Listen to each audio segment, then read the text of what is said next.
and the invitation to appear before the committee today. Before I summarize what we've accomplished this year at HHS, I want to express my deepest condolence to the family of DeKalb County Police Officer David Rose, who gave his life to stop the gunfire attack on the CDC on August 8th. Officer Rose was a veteran. He was a husband and the father of 2 children. Officer Rose's widow, whom I visited, is expecting their 3rd child. I'd like Officer Rose's family to know that he remains in our prayers and that he will continue to be in our thoughts. Let me start with the big picture. Under President Trump's leadership, we at HHS are enacting a once-in-a-generation shift from a sick care system to a true healthcare system that tackles the root causes of chronic disease. Chronic diseases reach crisis proportions in our country. And finally, we have an administration that is taking action. The MAHA report assessment, which the White House released in May, was the first government analysis of the key drivers of childhood chronic disease: ultra-processed foods, chemical exposures, physical inactivity, and over-medicalization. This month, we will follow with the MAHA report strategy, the Trump administration's solution for addressing each cause. At HHS, we haven't just been writing reports. We have been the busiest, most proactive administration in HHS history. In just half a year, we've taken on food dyes, baby formula contamination, the grass loophole, fluoride in our drinking water, gas station heroin, electronic cigarettes, drug prices, prior authorization, information blocking. It takes over 3 months to get a prior authorization. Senator Kennedy, do you know something? The committee will come to order.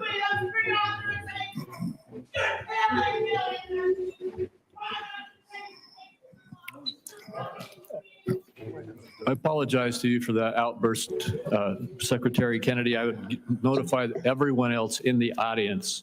Comments from the audiences are inappropriate.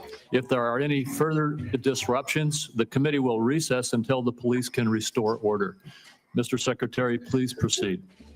As I was saying, prior authorization, information blocking, and healthcare interoperability. Where is this other one? Function research, child mutilation, and reducing animal testing. We are addressing cell phone use in schools, excessive screen time for youth, the lack of nutrition education in our medical schools, sickle cell anemia, hepatitis C, the East Palestine chemical spill, and many others. At FDA, we are now on track to approve more drugs this year than at any time in history. I'm also proud to say that HHS under President Trump is doing more with less. We have taken measures to fight waste, fraud, and abuse. Just by eliminating duplicative enrollments in CMS, we are saving taxpayers $14 billion a year. Meanwhile, we are expanding access for people who need it. We are ending racist diversity, equity, and inclusion practices and instead focusing on aiding low-income and vulnerable families, regardless of their race, which was the original intent of Title X. We're also pouring $1 billion into Head Start and the Administration for Children and Families. Compassion need not be the casualty of efficiency. I'd like to highlight some issues that have not gotten media attention. First, we are doing our part to fulfill the President's commitment to stop human trafficking, especially of children. We inherited a terrible humanitarian crisis from the previous administration with its open border policies, which allowed the appalling loss of 476,000 unaccompanied children. We have implemented policies now to ensure that appalling tragedy can never happen again. We have knocked on 82,000 doors and located 22,000 of those children. I promise you that we will do more in the next 3 years. We are also addressing the disastrous health conditions in tribal communities on Native American reservations. I've met face to face with tribal leaders in dozens of communities and tribes in Alaska, Arizona, Idaho, New Mexico, and elsewhere. And I look forward to making HHS resources more available to those communities. One of the most significant initiatives under President Trump is the Rural Health Transformation Fund, part of the president's big, beautiful bill, which will provide the greatest investment of federal money into rural health care in history. Finally, I would like to address the recent shakeups at CDC. These changes were absolutely necessary adjustments to restore the agency to its role as the world's gold standard public health agency with the central mission of protecting Americans from infectious disease. CDC failed that responsibility miserably during COVID, when its disastrous and nonsensical policies destroyed small businesses, violated civil liberties, closed our schools, caused generational damage in doing so, masked infants with no science, and heightened economic inequality. And yet all those oppressive and unscientific interventions failed to do anything about the disease itself. America is home to 4.2% of the world's population, yet we had nearly 20% of the COVID deaths. We literally did worse than any country in the world. And the people at CDC who oversaw that process, who put masks on our children, who closed our schools, are the people who will be leaving. And that's why we need bold, competent, and creative new leadership at CDC. People able and willing to chart a new course. As my father once said, progress is a nice word, but change is its motivator, and change has its enemies. That's why we need new blood at CDC. That's also why it's imperative that we remove officials with conflicts of interest and catastrophically bad judgment and political agendas. We need unbiased, politics-free, transparent, evidence-based science in the public interest. Those are the guiding principles behind the changes at the CDC, and that is what you can expect all across our agency for the next 3 years.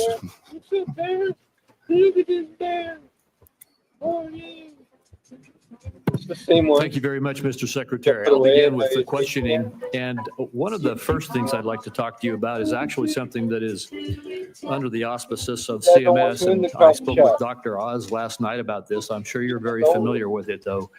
And that is that in the One Big Beautiful Bill, there's a lot of attacks right now going on publicly about hospitals are in trouble. And the blame for that is placed on the bill, even though the bill hasn't even been implemented yet. The fact is, this committee held hearings on the troubles that rural hospitals are facing in the United States before the passage of the One Big Beautiful Bill. They've been facing difficulties in rural America for a number of years now. And the bill, the One Big Beautiful Bill, contained a rural health transformation program, which I would just like to ask you to comment on. This is the program which allocated $50 billion over the next 5 years to our rural community hospitals in the United States to help them deal with some of the financial crises that they are facing and transition to more stability. Could you comment on that program that is in the One Big Beautiful Bill? Yeah, Senator, one of President Trump's campaign promises and one of the principal preoccupations, not only of Republican senators when I did my confirmation hearing, but also almost equally among Democratic senators, with this crisis in rural health. We've had 120 rural hospitals close over the past 10 years. These institutions are not just delivering health access to rural Americans, but they are economic centers, they are cultural centers for those communities. They are often the largest employer. They are the highest paying jobs, and they are the centerpiece for those communities. So when they die, the communities collapse. And President Trump promised to do something about that, and he has delivered on that promise. Right now, we spend about 6% of Medicaid funding is sent to rural hospitals. A very, very tiny slice, and that's one of the reasons they're in trouble. President Trump has now allocated through the One Big Beautiful Bill $50 billion, so $10 billion a year over the next 5 years. When we give to rural hospitals, that 6% represents $19 billion a year. So we're increasing that by $10 billion.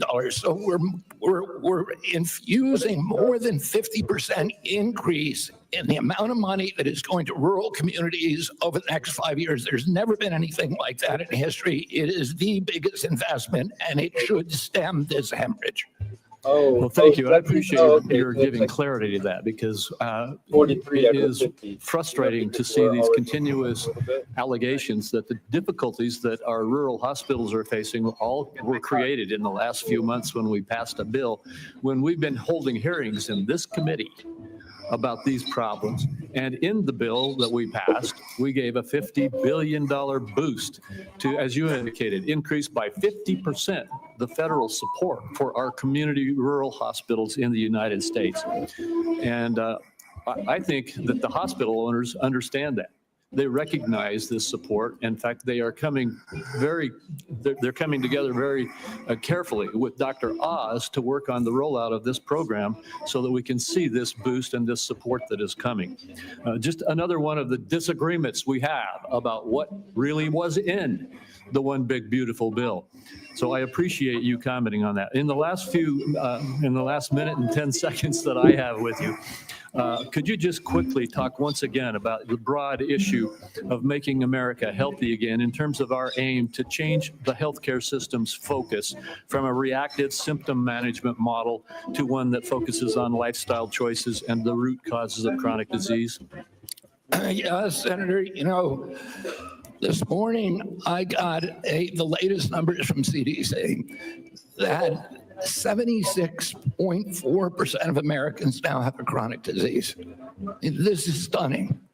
When my uncle was president, it was 11%. 1950, it was 3%. Today, it's 76.4%. 8 out of 10 of our kids cannot qualify for military service. This is a national security issue. When my uncle was president, we spent zero on chronic disease. Today, we spend $1.3 trillion. It's the biggest cause, and it's increasing. And all of the arguments that Republicans and Democrats have about single payer, Obamacare, or the various ways of allocate the health dollars, they're all like rearranging deck chairs on the Titanic. If we don't end this chronic disease, we are the sickest country in the world. That's why we have to fire people at CDC. They did not do their job. This was their job to keep us healthy. Thank you, And I need to fire some of those people to make sure this doesn't happen again. Thank you, Mr. Secretary. I have to cut myself off to make sure I keep to this time frame too. Senator White. Thank you very much, Mr. Chairman. I've made it clear. I think that Secretary Kennedy is dead set on making it harder for children to get vaccines and that kids are going to die because of it. And Mr. Chairman, I'd like to put in the record today an op-ed written by Susan Monarez, who was fired by Mr. Kennedy. Without objection. So what we know, and Dr. Monarez, was approved by Republicans. She wrote an op-ed today in the Wall Street Journal, which I've just put in the record, and I quote her. She said, "I was told to pre-approve the recommendations of a vaccine advisory panel newly filled with people who have publicly expressed anti-vaccine rhetoric." So it's not some liberal philosopher or something. This is the CDC director who tells the Wall Street Journal, which is not exactly interested in progressive, theories and the like, that she was told to pre-approve the recommendations of a vaccine advisory panel filled with people who've publicly expressed anti-vaccine rhetoric. So my first question, Mr. Secretary, is did you in fact do what Director Monarez said you did, which is tell her to just go along with vaccine recommendations, even if she didn't think such recommendations aligned with scientific evidence? No, I did not. That's a yes or no. So you have an opportunity to call her a liar if you say that you didn't do it, but I'd like to see you respond to this. No, I did not say that to her. And I never had a private meeting with her. So there are witnesses to every meeting that we have, and all of those witnesses will say, I never said that. So she's lying today to the American people in the Wall Street Journal. Yes, sir. Okay. Let's talk now about what's coming up, because I've made it clear what I've thought about the 203, days with my colleague, Senator Also Brooks. In 2 weeks, CDC's Advisory Committee on Immunization Practices will meet to make decisions about critical vaccines that protect us against hepatitis B, measles, and more.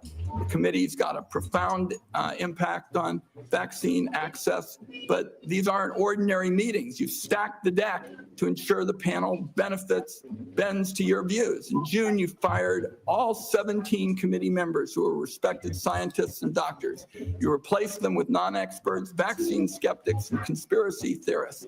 As a result, this critical advisory panel has lost scientific credibility. After years, colleagues, we spend so much time not looking at this as Democrats and Republicans, but as good science and scientific, credibility. And now the American Academy of Pediatrics has warned that the committee is being politicized at the expense of children's health. American Academy of Pediatrics, you think they're lying too? I think the American Academy of Pediatrics is gravely conflicted. They get, their biggest contributors are the 4 largest vaccine makers.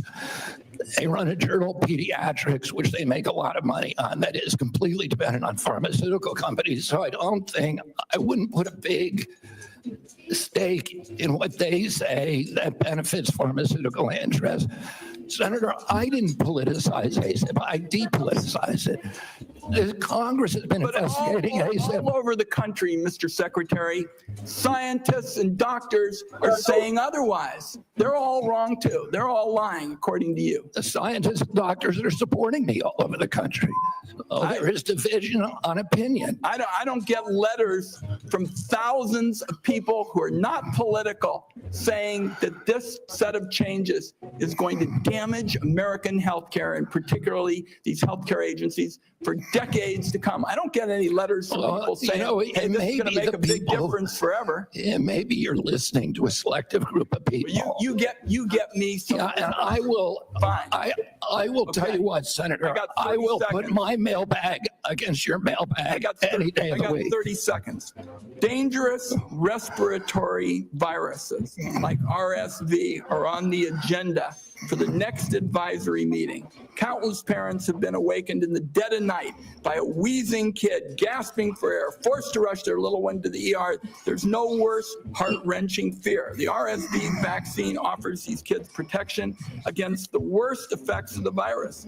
But now it looks like you're on a crusade to make infants and babies more vulnerable to the terrible illness. That's what we're doing with the COVID changes.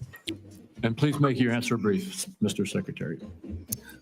I've said that The position is indefensible. I think it's possible. Congress has been investigating that committee for 23 years because it is pervaded with conflicts of interest. What we did is we got rid of the conflicts of interest and we depoliticized it and put great scientists on it from a very diverse group. Let me close with, very pro-vaccine. Let me close with this, because like Senator Crapo, I'm a few seconds over. I don't think, Mr. Secretary, this is about you and me.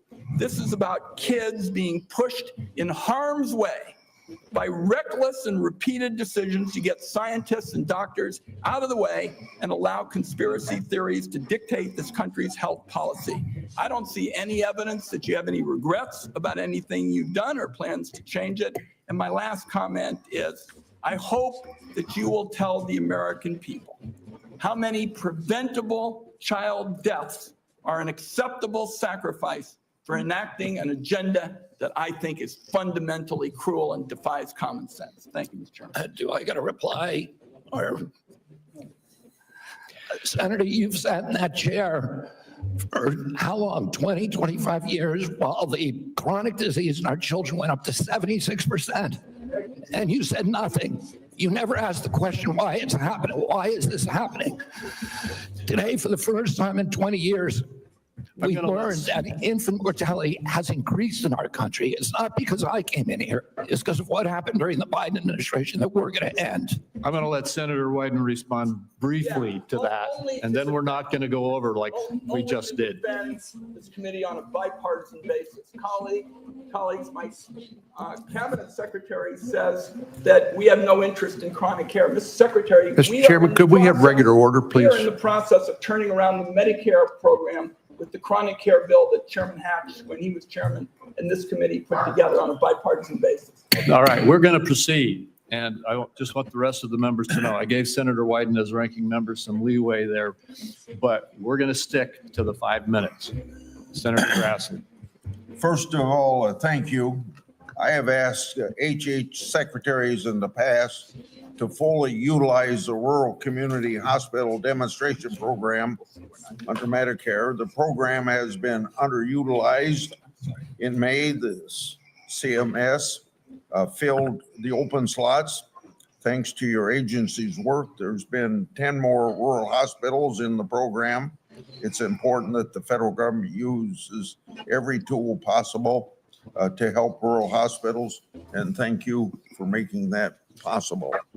Now to my questions. Back in January, during your confirmation hearing, you told me that you agreed to leave farming regulations to the Department of Agriculture and EPA. Do you think that any comments you have made since your confirmation on topics dealing with agriculture are consistent with what you said in January, that USDA and EPA ought to be regulating farming, and that the Department of Health and Human Services should not seek to regulate farms, the tools they use, or the markets that they sell into? Yes, Senator, we are working very, very closely with Brooke Rollins and with the agricultural community. We've met with over 140 farm interests over the past 3 months to incorporate them to make sure that the MAHA agenda is consistent with their agenda. We are producing the best food in America, that we're protecting our soils and our soil microbiome, and that we're protecting all kinds of farmers, including those who want to transition to regenerative agriculture. We're consulting every stakeholder in the farm community in everything that we do. I just raised the question because farmers in my state have been concerned about some of the things you're saying. Senator, I can't hear you. I'm sorry. Some of the farmers in my state have been raising questions about some of the things that they think you said, whether it was out of context or not. I just thought I'd raise this question so that you would keep by what you told us back in January at your confirmation hearing. Now, Senator Durbin and I have a bipartisan bill that requires price disclosures on TV ads. Price transparency is important in drug advertisement. I know that President Trump, Vice President Vance, and you are all supportive of this effort. When can I expect action from this administration on requiring drug companies to publish the price of drugs in their TV ads? And just in case you would tell me that you don't think you have that authority, can you help Senator Durbin and I on our bill so that we can ensure that you have legal authority to require price disclosure? Senator, I think it would be good for us to talk about this offline. We are working on this in our agency, and I'm happy to give you the details of what we're doing. Okay. We got a question here on transplant. Senator Kennedy and I have been working, or Senator Wyden and I have been working on this. For nearly 2 decades, I've engaged in a bipartisan oversight of the organ transplant system. HRSA has developed a tool to combat transplant line skipping. I hope that you can take steps to make sure that these steps are being taken by HHS and HRSA to curb transplant line skipping. On July the 2nd, Senator Wyden and I wrote you a letter highlighting cases of OPOs in Mississippi and Kentucky. In each of these cases, OPO allegedly tried to harvest organs from patients still showing signs of life. I expect you to take steps from through these organizations to ensure that this doesn't happen again. We have mounted a major investigation of misconduct, of illegal behavior, of organ harvesting, of living people, of line skipping, of favoritism, of all kinds of scandalous behavior inside the organ procurement organizations. We have already ended the contract, terminated the contract with the sole source provider. We are reorganizing the entire industry so that this can never happen again. I'm happy to go into the details with you if I had more time. Thank you, Senator Cornyn. Mr. Secretary, the United States spends approximately 18% of our GDP on healthcare, and yet by most accounts, we rank roughly 10th in the world in terms of a healthcare outcome. Our Democratic colleagues seem to think the more money you spend, you're necessarily going to improve those outcomes. But at the same time, we have the two major drivers of our national debt, Social Security and Medicare, while we spend more money on interest on the national debt than we do on defense of the nation, which is an unsustainable trajectory. What is it that you're doing to address the effectiveness and the outcomes of our healthcare expenditures as opposed to just throwing more money at the problem? Yeah, I mean, throwing money at the problem does not work. We spend 2 to 3 times per capita what European nations spend on healthcare, and we have the worst health outcomes. We're 79th in health outcomes globally. Over the past 20 years, we've lost, or 30 years, we've lost 6 years to Europe in terms of longevity. So our lifespan was even with Europe's, now at 6 years behind. As I said as I remarked to Chairman Wyden this morning, or Minority Leader Biden, today we got new data that showed that infant mortality has increased in this country in 2024 for the first time in 20 years. Diabetes has gone up 98% in 20 years. Nobody's doing anything about it. CDC's job was to make sure that this didn't happen. And what we're going to do is reorganize CDC, but also we've already righted the ship at NIH, at FDA, at CMS, and we are going to end the chronic disease epidemic. We are devoting thousands of studies. We're going to devote to identifying the causes, and we're eliminating them. And we're already starting. We're not waiting for everything to come in. We are starting now. We're doing this with food dyes, with grass standards, with dietary guidelines. We're going to get better food and better health to the American public because it's chronic disease that is bankrupting us and destroying our national security. It seems to me one of the biggest problems that we have in America today is the trustworthiness of the information that we actually receive from the news media and from any other source. And obviously, the easiest thing for our Democratic colleagues to do is to scare people because that is a powerful emotion, no matter what the facts may be. Do you believe COVID-19 was politicized? Yeah, the whole process was politicized. Senator, I mean, we were lied to about everything. We were lied to about natural immunity. We were lied to about, we were told again and again the vaccines would prevent transmission, they'd prevent infection. It wasn't true. They knew it from the start. It wasn't true because that's what the animal studies and the clinical trials showed. We were told that there was science behind cloth masks. The CDC allowed the teachers union to write the order closing our schools, which hurt working people all over the country, and then pretend it was science-based.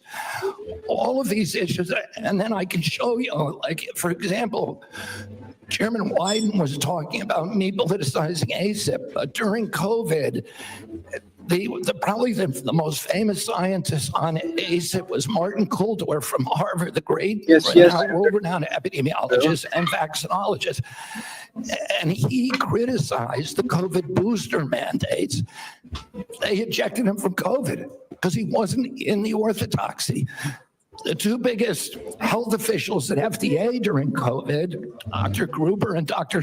Krause, criticized the Biden mandates, vaccine mandate. You know, President Biden said in August, I would never take that vaccine, the Trump vaccine.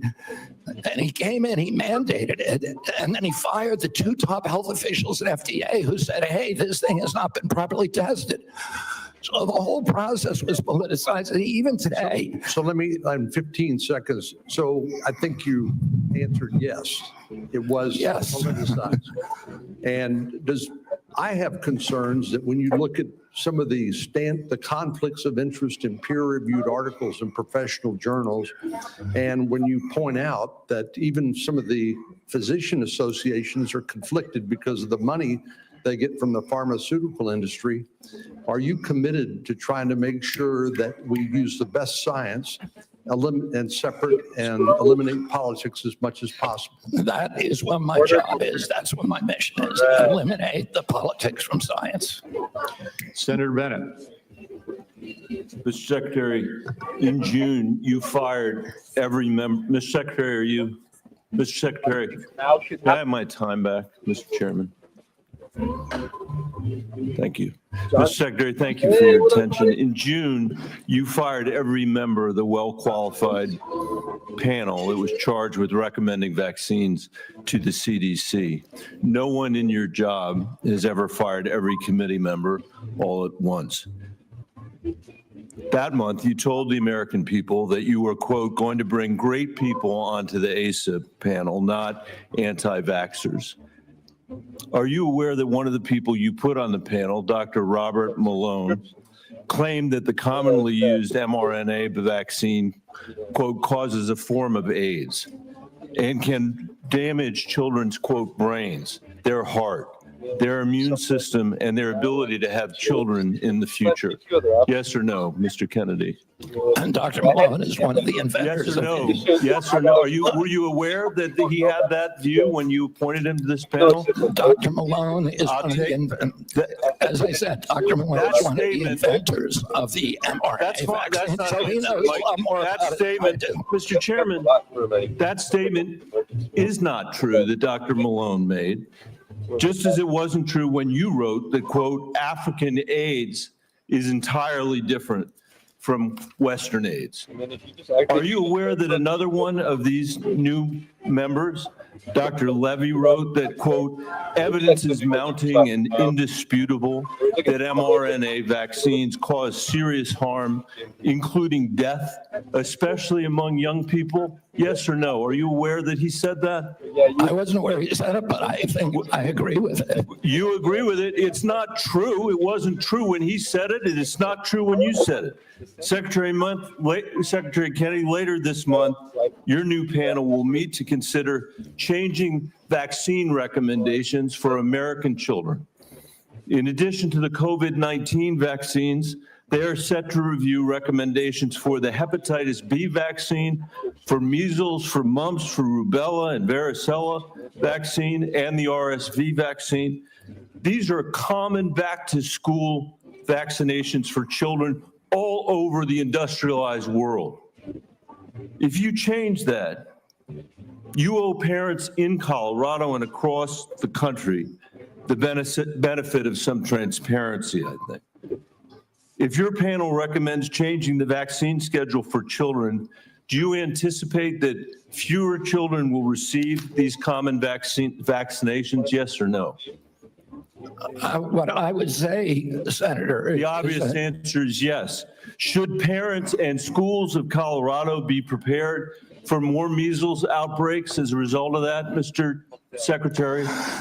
Senator, How about more mumps outbreaks? I do not anticipate a change in the MMR vaccine. ACIP is an independent panel. So, Well, it's a panel. You just put those folks on. Far from what you said, they're people with ideas that are completely outside the mainstream. you mean out of the pharmaceutical paradigm? Let me just say, Mr. Secretary, all these vaccines that we're talking about today are free and accessible to parents.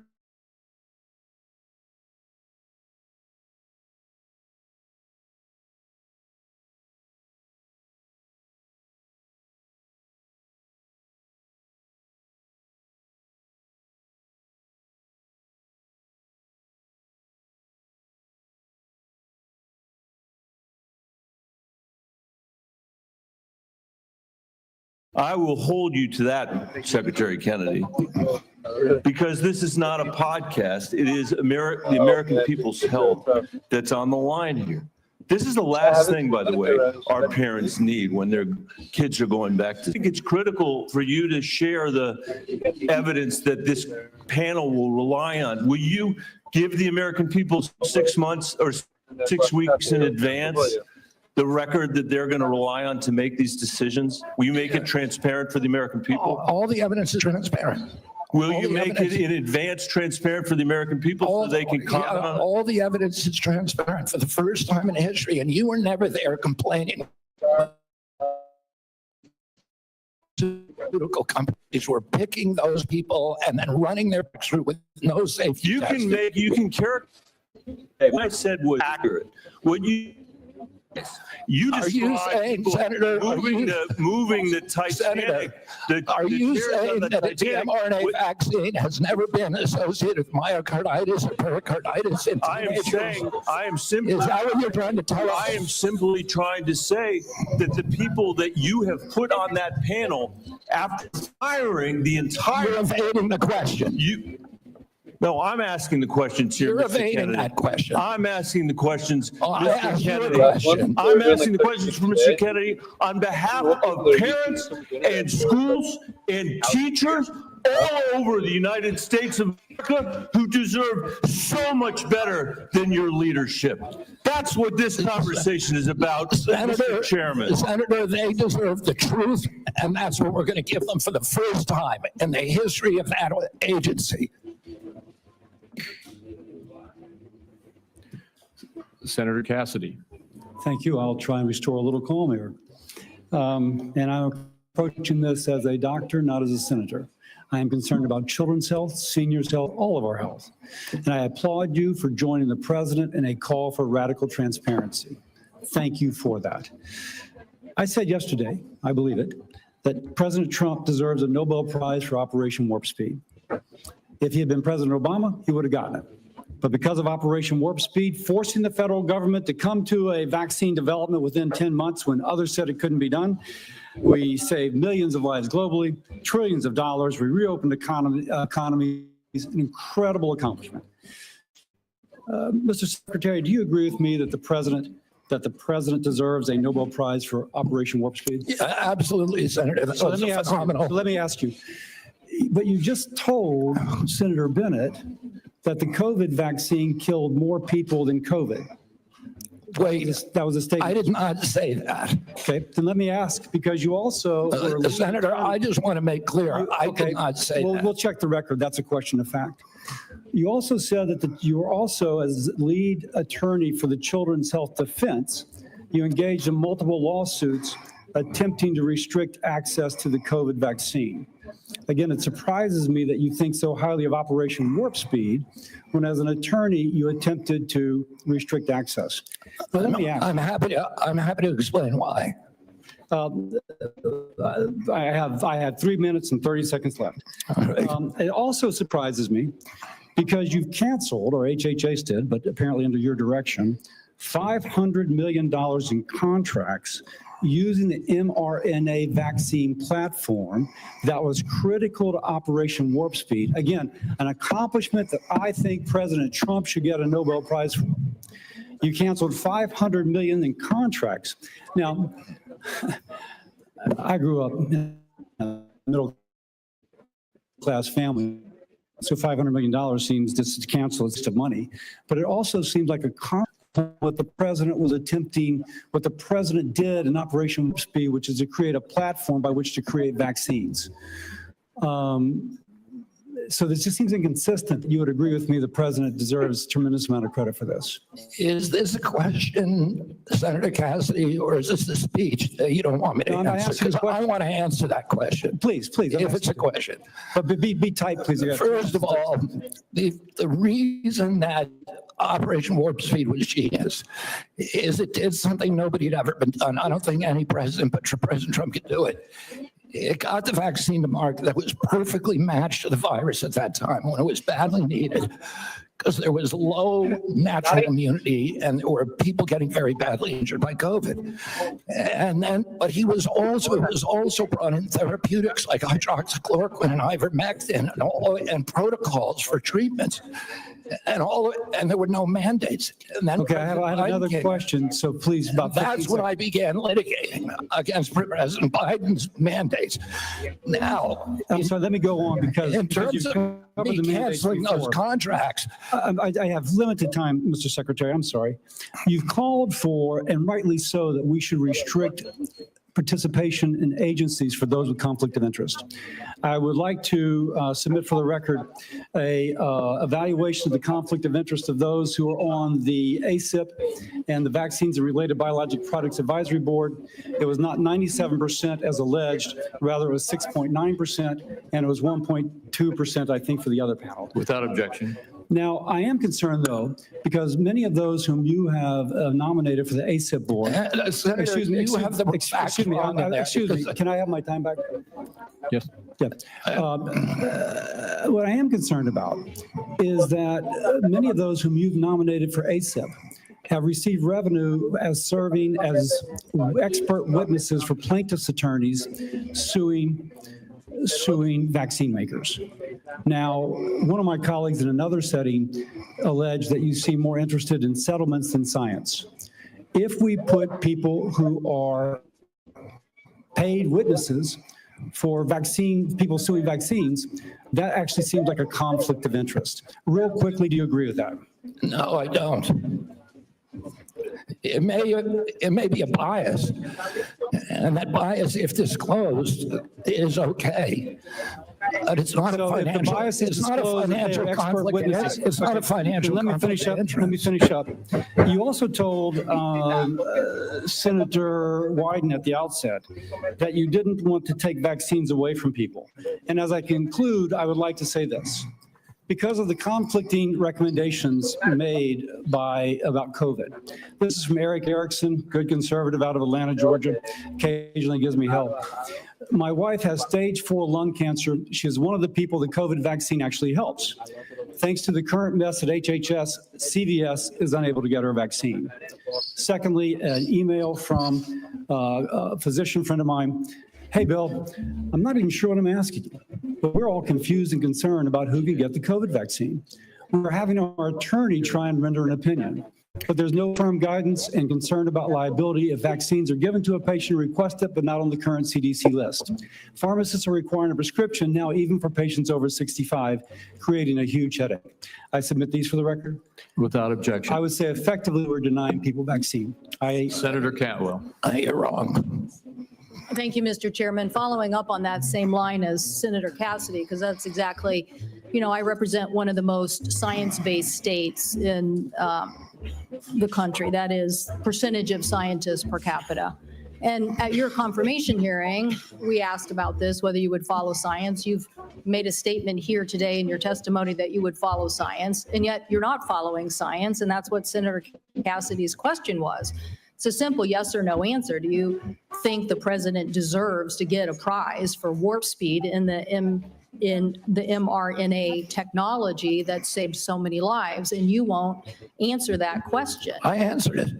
No, you're saying that there are problems with what was interpreted. You could say yes. Do you say I yes said the right now? You president say- also deserves a Nobel Prize, but our mRNA vaccines that we're working on, the ones that we canceled, which are for upper respiratory infections alone, are those? You canceled $500 million of research because the mRNA technology is about continuing the research to be ready for the next flu, influenza, the next pandemic, and you have to do the research. I'm happy to have a detailed discussion with you about it. You're so wrong on your facts. You're interrupting me, and sir, you're a charlatan. That's what you are. You're conflate chronic disease with the need for vaccines. The history on vaccines is very clear. This is the 20th century. That's how many people had vaccines and had illnesses. This is the 21st century. This is the decrease, 99% down to 100%. This is what was delivered with vaccines. And you don't want to support that. You don't want to support that evidence. So yes, the governors of the West, Washington, Oregon, and California will take up the efficacy of science. Yes, the University of Washington will deliver the science that America will depend on because you don't want to depend on it. And his own Surgeon General of the Trump administration said over 2 million lives were saved because the mRNA technology, and you don't want to continue that. You don't want to continue that technology. So what country is going to now take up that technology lead? What country is going to do that? Leaving us more vulnerable to some other country, keeping the advantage on having the best technology. So I'm telling you, I represent a state that's about technology. I have 2 other quick questions for you. These questions or statements, because I can answer that question if it's actually a question. Do you believe in having the ACA and the support for the ACA that is about to expire? Do you believe in doing something about that? In terms of the enhanced premium tax credits, Yes. the Democrats had 2 chances to make them permanent, and they didn't.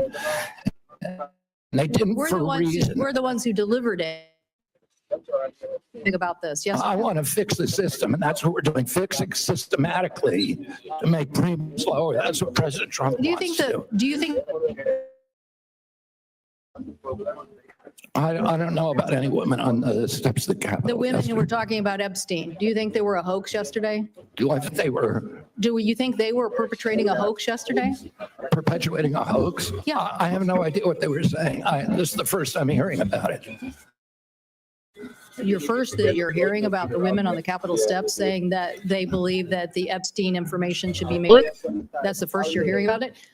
What I'm saying is you're perpetrating hoaxes. You, as the Secretary of Health, so you're undermining the whole healthcare delivery system, and you keep trying to point to chronic disease, but you're not putting solutions on the table to cover more Americans, and you're taking away the science and technology that has made us the leader that has saved, according to the first Trump administration Surgeon General, millions of lives, and you don't want to keep that going. So no, I don't support your continued efforts as secretary, and I definitely think that our colleagues need to rally around science. If you want the Northwest to continue to lead on all innovation and all healthy people, okay, do that. But it's a sad state of America's leadership on technology. Thank you, Mr. Chairman. Thank you, Senator Warner. Mr. Secretary, I agree with a lot of my colleagues' statement. I actually had hoped, I didn't support you. I thought taking on chronic illnesses was going to be important. I've got 2 kids, as we discussed when we met, that have chronic illnesses. I'm not sure that the focus on red dye and seed oils are going to fully solve that problem. Of course they won't.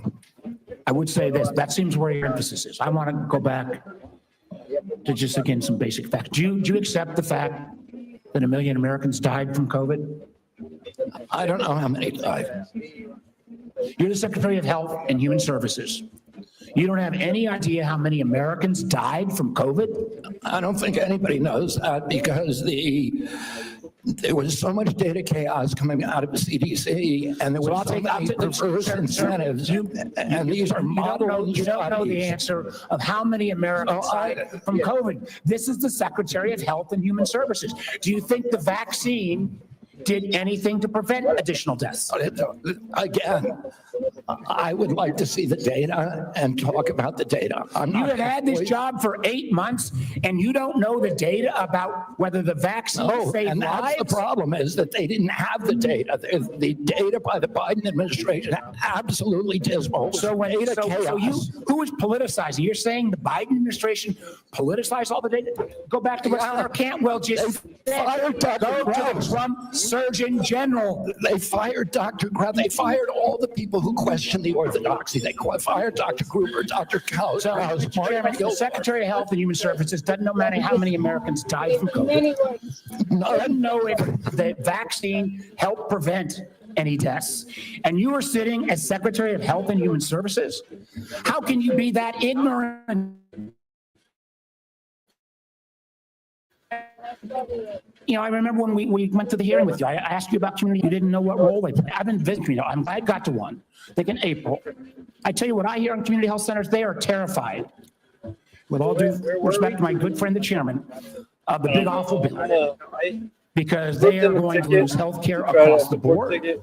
They already live in food deserts. They can't get to a nutritionist because Medicaid doesn't do enough reimbursement. If you're going to want Americans to get healthier, should they have access to nutritionists? Should they have access to good science about healthy food? Absolutely. Well, then how is that going to happen with the Medicaid cuts that are taking place? There are no cuts to Medicaid. Sir, that is an absurd. There is not a single, some of my Republican colleagues, but there is not a single study that does not, and I can tell you, I was in Franklin, Virginia a couple days ago. The rural hospital is going to close. The hospital system was so afraid they wouldn't even let me have the meeting there. But that rural hospital is going to close. And they are looking for where those folks are going to go. I mean, you're supposed to be doing healthcare policy, not being the doctor in residence for all of America. I hope I can just say, I'm still going to trust my doctor rather than your health advice. And obviously, Tom Cotton's going to, who knows who he's going to trust. But let me go back to policy for a couple seconds. Maybe we'll lower the temperature a little bit. Bipartisan bill, be a systemic fix, not by mechanism when Medicaid's getting cut, what was put in on the rural hospital. One of the things we could do, Mr. Secretary, is make sure that the folks who work in rural hospitals get an 8% reimbursement, but that legislation. Are you talking about the area wage index? I'm talking about the area wage index and moving that up to 80%. So there is the ability to get rural providers. President Trump supports that, and we support. You support. Good. So you will work with us to get that passed. Yes. That will increase costs on both Medicaid and Medicare. So you are committed to that. I appreciate that. What about Senator Wyden and I've got a bill because across America, What about what? down on their OBGYN services. Try to have a baby. I don't know about all states, but in Southside Virginia, you can't find a hospital. Make sure OBGYN services are taken out of a rural hospital. There has to be a process and procedure. I'm happy to work with you on that, Senator, meet with you and see if we can work with you on it. I don't know exactly what the issue is. Well, again, the Secretary of Health and Human Services, who has said he doesn't know how many people died from COVID, doesn't know if the vaccine saved lives, doesn't understand the issue that OBGYN doctors are fleeing rural America because they can't afford it. And what the cuts that are coming up, it's going to be exponentially worse. I would invite you, sir, to come with me to a community health center in Virginia and hear what is on people's minds. They want to get healthier, absolutely. Count me in. But they also don't want their basic health care removed. Thank you, Mr. Chairman. Senator Langford. Mr. Chairman, thank you. Secretary, good to see you again. As I traveled around Oklahoma during August, it's great to be able to be home. I had several folks that contacted me, and we had some great meetings with some rural hospitals as well. They're looking forward to the $50 billion for the One Big Beautiful Bill that is targeting towards rural hospitals, starting with $10 billion next year. I know you're quickly getting all the instructions out on that. We know that's in process. It was good to be able to visit with them, to be able to talk about that. They're very pleased. Thanks for the work you're doing on that. I also met with some of our groups that do incredible medical research on this. I know the NIH grants were held for a while and being studied. Those have been released, and grateful to be able to see that, because there's some amazing medical research is happening, including some longitudinal studies. They need those dollars released, so I appreciate y'all getting those released out there. I did hear from a lot of our folks, and I want to talk about one of these issues. From a lot of our hospitals, they immediately raised the issue of Medicare Advantage plans and how they're withholding payments, they're delaying payments back to hospitals, and a problem that's been for rural hospitals. I know y'all are working on that as well. We want to work with you on that. But you and I have spoken on the second issue on that, and it's the pharmacy benefit managers. During the confirmation process, it was interesting when you and I met in my office, you said every single senator PBMs to you, and you made the statement during the confirmation process, this is an area that President Trump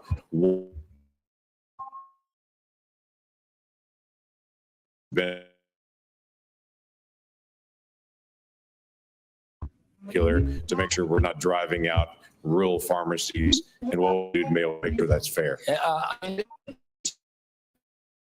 The president, he talks to me about it, I would say at least once a week, sometimes at 11 o'clock at night. And we've met with the PBMs, and we are in talks with them. We're also in MFN talks with the pharmaceutical companies, who are also very interested in reducing the cut and getting transparency among the PBMs.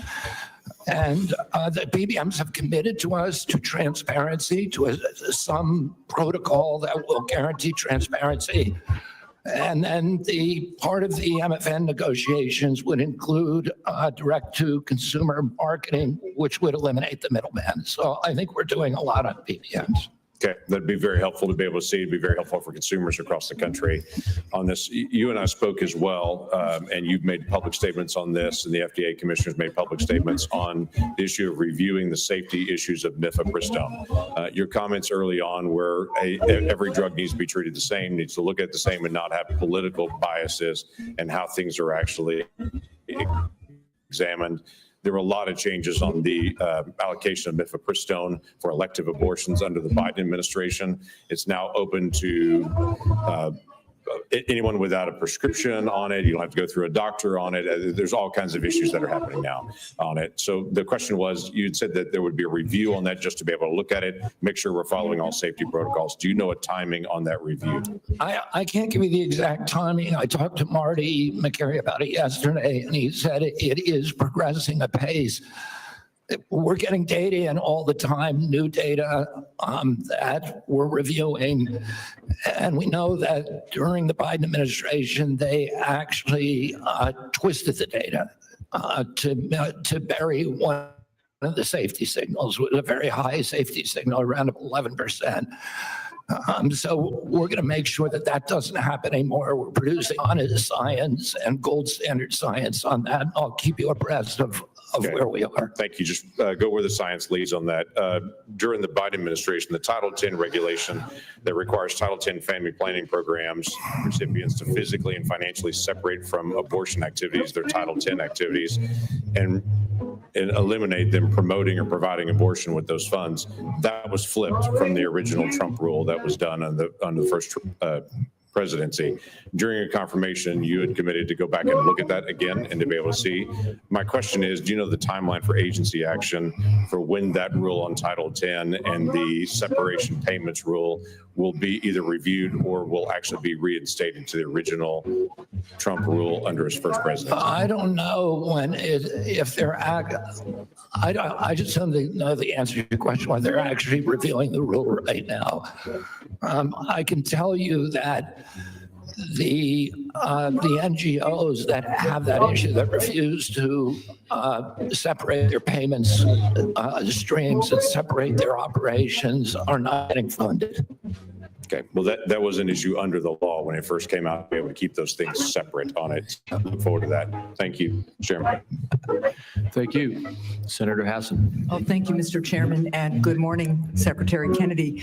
Just before I ask a question, I did want to note in response to the Secretary's statement that the Trump administration wants to lower the cost of health insurance, that across the country right now, the median increase from commercial insurers that we're seeing this fall is 18%, just as families are struggling to make ends meet. Now, I want to follow up on a line of questioning that Senator Cassidy began. Mr. Secretary, President Trump said that the COVID-19 vaccine produced by Operation Warp Speed was, and these are the president's words, a monumental national achievement. Although I have strongly opposed many of President Trump's actions, I agree with him that Operation Warp Speed in 2020 was a monumental achievement. Unfortunately, you are undermining one of the president's biggest achievements, which, as the president said, saved millions of American lives. You even went as far as Trump weak for this life-saving accomplishment. Last year, you tweeted that President Trump has a weakness for swamp creatures, and that Operation Warp of President Trump's weakness. So, Mr. Secretary, was Operation Warp Speed a monumental national achievement, as Trump said? For the reason that I already said, and I assume you won't let me repeat, but I'm happy to if you want. Yes, it was. Good. Assuming it is a monumental achievement, you've said it was. Is it true that as president, saved millions of American lives with COVID-19? Because you've just expressed great confusion about that to Senator Warner. The only confusion I expressed is exactly how many lives were saved. I don't think anybody knows that because of the data chaos. So multiple studies have shown that the vaccine reduced infections and severe diseases and saved at least 3 years of the pandemic. It's possible those are modeling studies. I will also note, just as you've been talking about data and concern about it, the process for COVID vaccine approval was public, it was live streamed, and it was out in the open. Manufacturers and experts have publicly submitted data analysis. When the FDA has asked for more, they've submitted more. They've done that for years. Evidence is clear. It's what President Trump has said. The vaccine works, and it has saved millions of lives. Your own process, on the other hand, has been transparent. You repeatedly choose to ignore data because it doesn't match your preconceived notions and lies. So you have said that the vaccine did save lives. You've said it was a monumental achievement. And given that, if you agree with President Trump that the vaccine saved millions of lives, why have you acted behind closed doors to overrule scientists and limit the freedom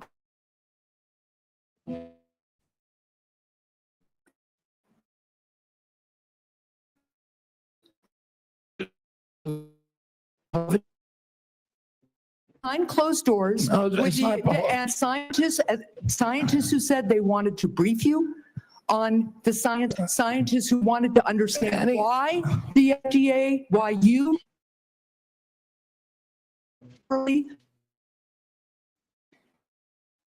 giving vaccine to center points to go prescribe the vaccine for children. I'm not making things up. Do you know how the FDA approval process works and what happens when what an off-label? Do you know what an off-label prescription is? I know exactly how it works. I know exactly how it works. So why behind? Industry makes the studies, and they could not provide a study. Use the data that you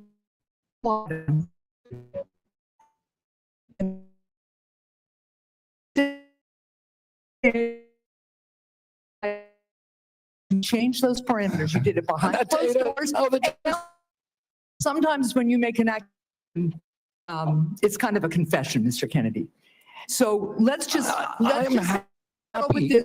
Here's what's going to happen. To Senator Warner's point, to the parents who are from the country, to people who want to get the COVID vaccine, are under 65.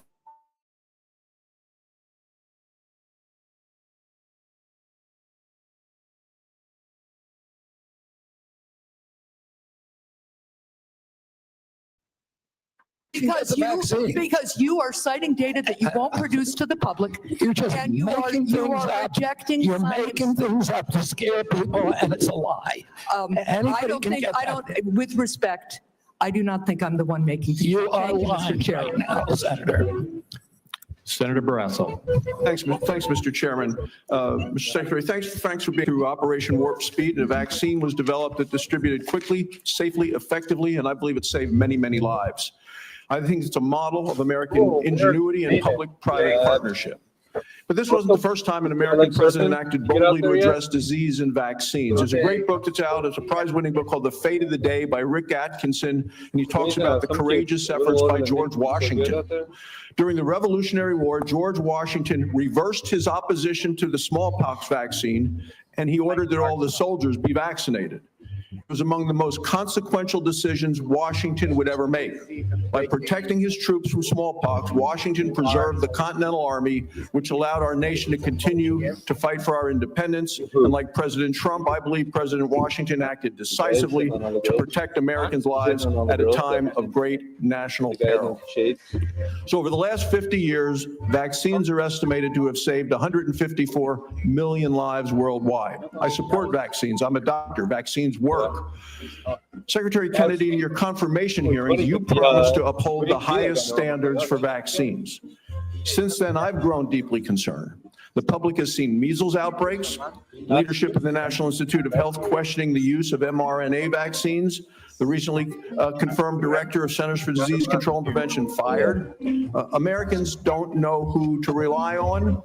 You know, recent polls said 89% of voters, 81% of Trump voters agree vaccine recommendations should come from trained physicians, scientists, public health experts. So, you know, they believe, you know, Senator Marshall, Senator Cassidy, they believe me when it comes to vaccines. If we're going to make America healthy again, we can't allow public health to be undermined. So could you explain what steps you're going to be taking to ensure vaccine guidance is clear, evidence-based, and trustworthy? We're going to make it clear, evidence-based, and trustworthy for the first time in history. For most, right now, you know, when I was a kid, I got 3 vaccines. I was fully compliant. Today's children have to get between 69 and 92 vaccines in order to be fully compliant, between maternity and 18 years. Only one of those 19 vaccines, 92 doses, only one of those vaccines that have been tested against an inert placebo. And what we're doing now is any new vaccine that before it's approved and licensed will have to demonstrate safety against an inert placebo. And we're going to go back and do observational studies on the existing vaccines to see if they're linked to any of these chronic disease epidemics so that people can understand the risk profile of those products and make good assessments for their own health. So in 2 weeks, vaccine experts at the CDC are going to meet to discuss childhood vaccine recommendations. Parents and physicians depend upon this guidance to make decisions and to keep kids safe. And as I said, I support vaccines. I've been hearing from many of my medical colleagues, people I've known from medical school, residency, and when I practiced medicine in Wyoming, and there are real concerns that safe, proven vaccines like measles, like hepatitis B, and others could be in jeopardy. And that would put Americans at risk and reverse decades of progress. As we've seen over the last 4 years, the previous administration 4 years, when recommendations became politicized or were swayed by bias, that the public trust can be lost. So what safeguards are in place to ensure decisions are based solely on science and not politics? And how are you going to make sure doctors and parents can count on CDC guidance? I mean, Senator, that's a good role. Right now, there's only 10% of children are complying with the CDC's recommendation on COVID boosters. Only 15% of healthcare workers. So Americans have lost faith in CDC, and we need to restore that faith. And we're going to do that by telling the truth and not through propaganda, by making them understand that everything that we say is true. That we're going to tell them what we know, we're going to tell them what we don't know, and we're going to tell them what we're researching and how we're doing it. We're going to be transparent. It's the only way to restore trust in the agency, by making it trustworthy.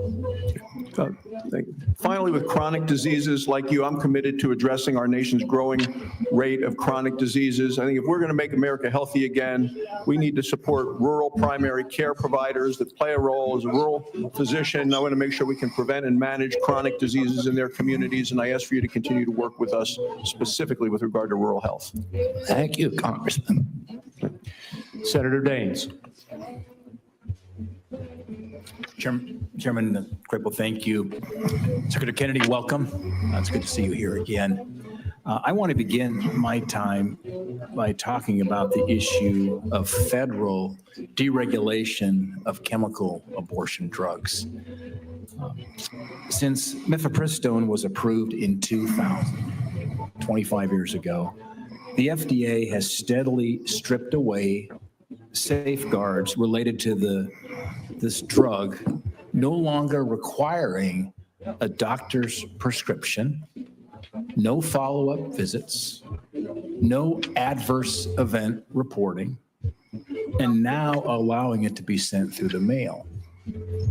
Earlier this year, there was a new study that analyzed 865,000 real-world insurance claims, and it found that nearly 11% of women experienced a serious adverse event within 45 days of taking mifepristone.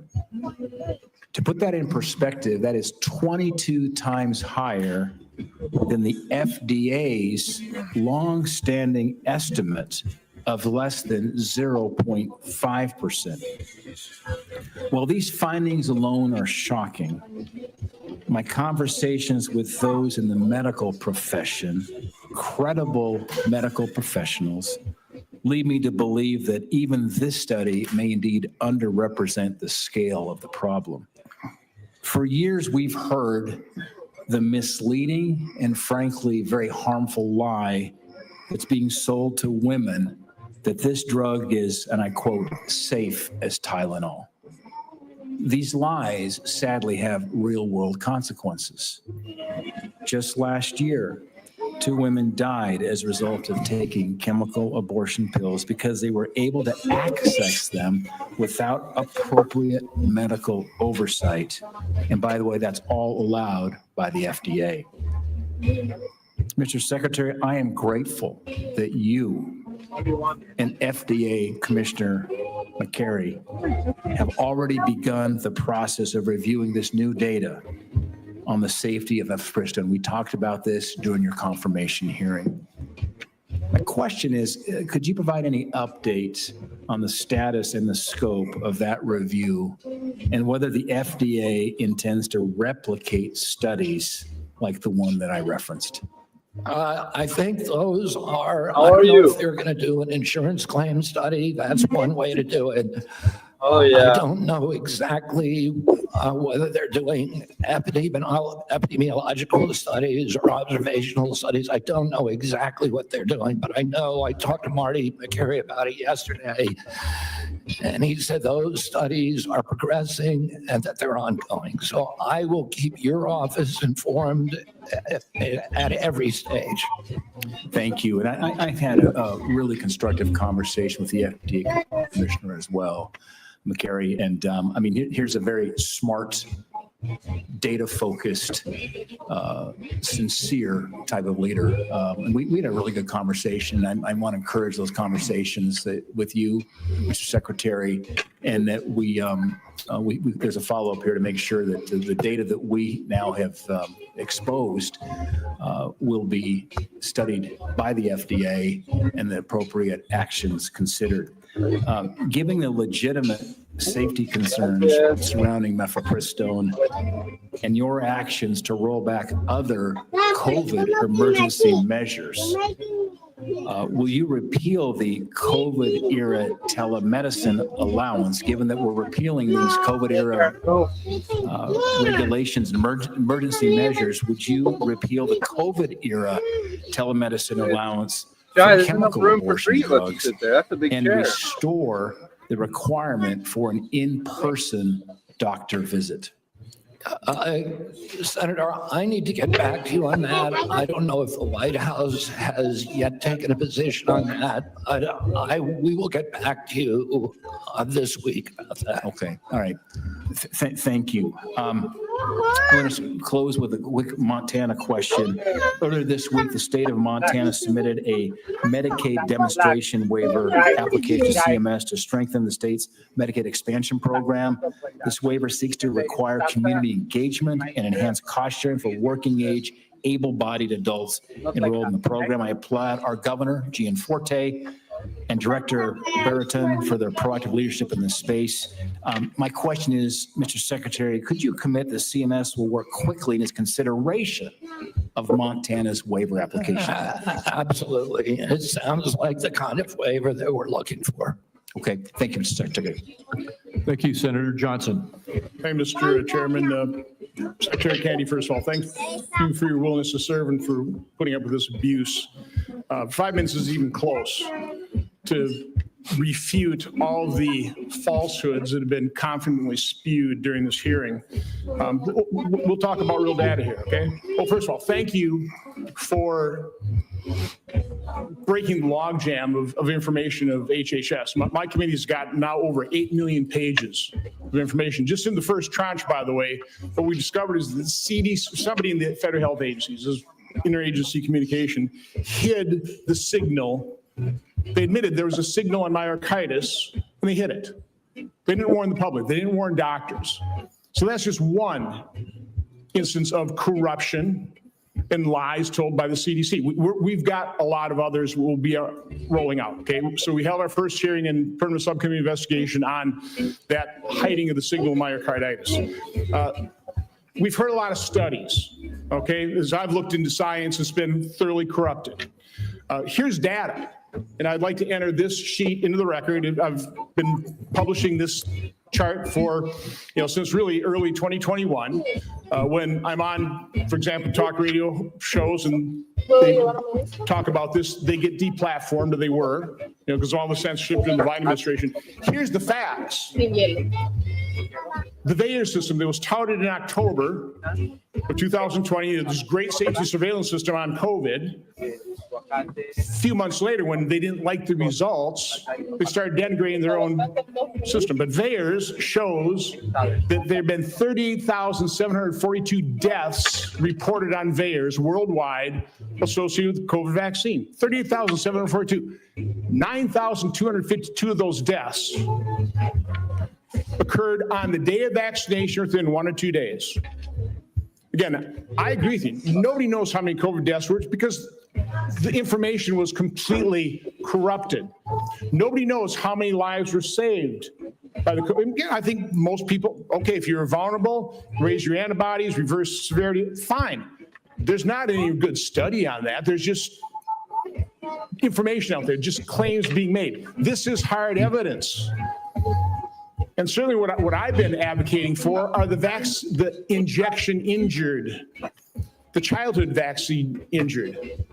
We're going to be holding a hearing next Tuesday on a study done by a high integrity healthcare facility that actually looked at vaccinated versus unvaccinated, very high quality study.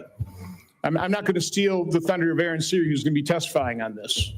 I think you're aware of this study that shows the vaccinated population far more prone to chronic illness than people completely unexposed to vaccines. That is just one example of how science has been corrupted by the way, the study was conducted, and when they conducted this, oh no, no matter what the results are, we're going to release this they got the results in 2000. It is yet to be released. We're going to enter that in the record on Tuesday. Do you want to just talk about what you've witnessed in terms of the capture of the agencies that you're now in charge of, the corruption of science, which I believe you just said, that is almost your number one goal, right? Is try to bring integrity and credibility back to science, which has been corrupted by the people who pay for it, by federal health agencies being captured by pharmaceutical industries, by big pharma, by big food. Just, I want to give you, I'm sorry, just the last minute to, first of all, defend yourself, but talk about the corruption of science that you're having to deal with and trying to correct. Yeah, I mean, I'll just tell you one example, and I could sit here and give you thousands. But in 2002, CDC did an internal study of Atlanta and Fulton County, Georgia children, and looked at children who got the MMR vaccine on time and compared those to kids who got them later. So in other words, kids who got them before 36 months and kids who got them afterward. The data from that study showed that Black boys who got the vaccine on time had a 260% greater chance of getting an autism diagnosis than children who waited. The chief scientist on that, Dr. William Thompson, the senior vaccine safety science at CDC, was ordered to come into a room with 4 other co-authors by his boss, Frank DeStefano, who's the head of the immunization safety branch, and ordered to destroy that data. And then they published it without that fact. So you know that story. I know that story. And you know of hundreds of stories like that. It happens all the time. We are being lied to by these agencies, and we're going to change that right now.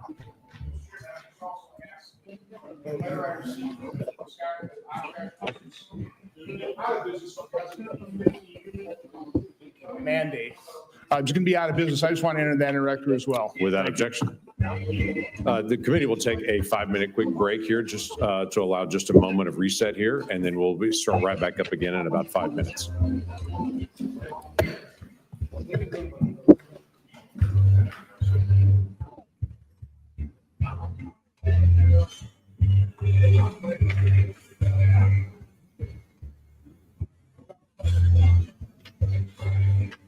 Getting a head balanced, Reed said to you. I want to read it back to you because I want it to sink in.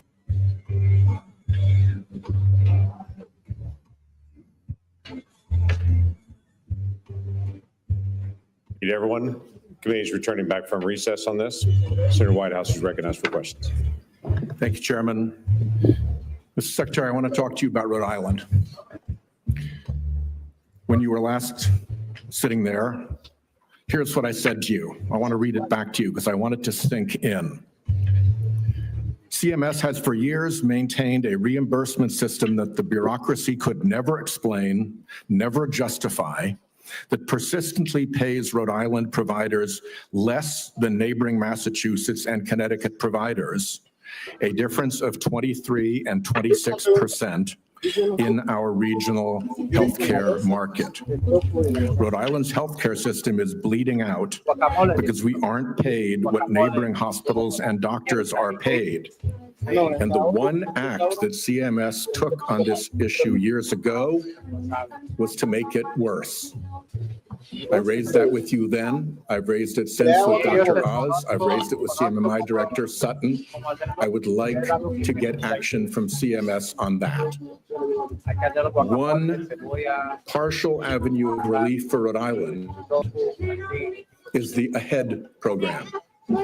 Rhode Island is a willing voluntary participant in the AHEAD program. Coming behind Rhode Island is Connecticut.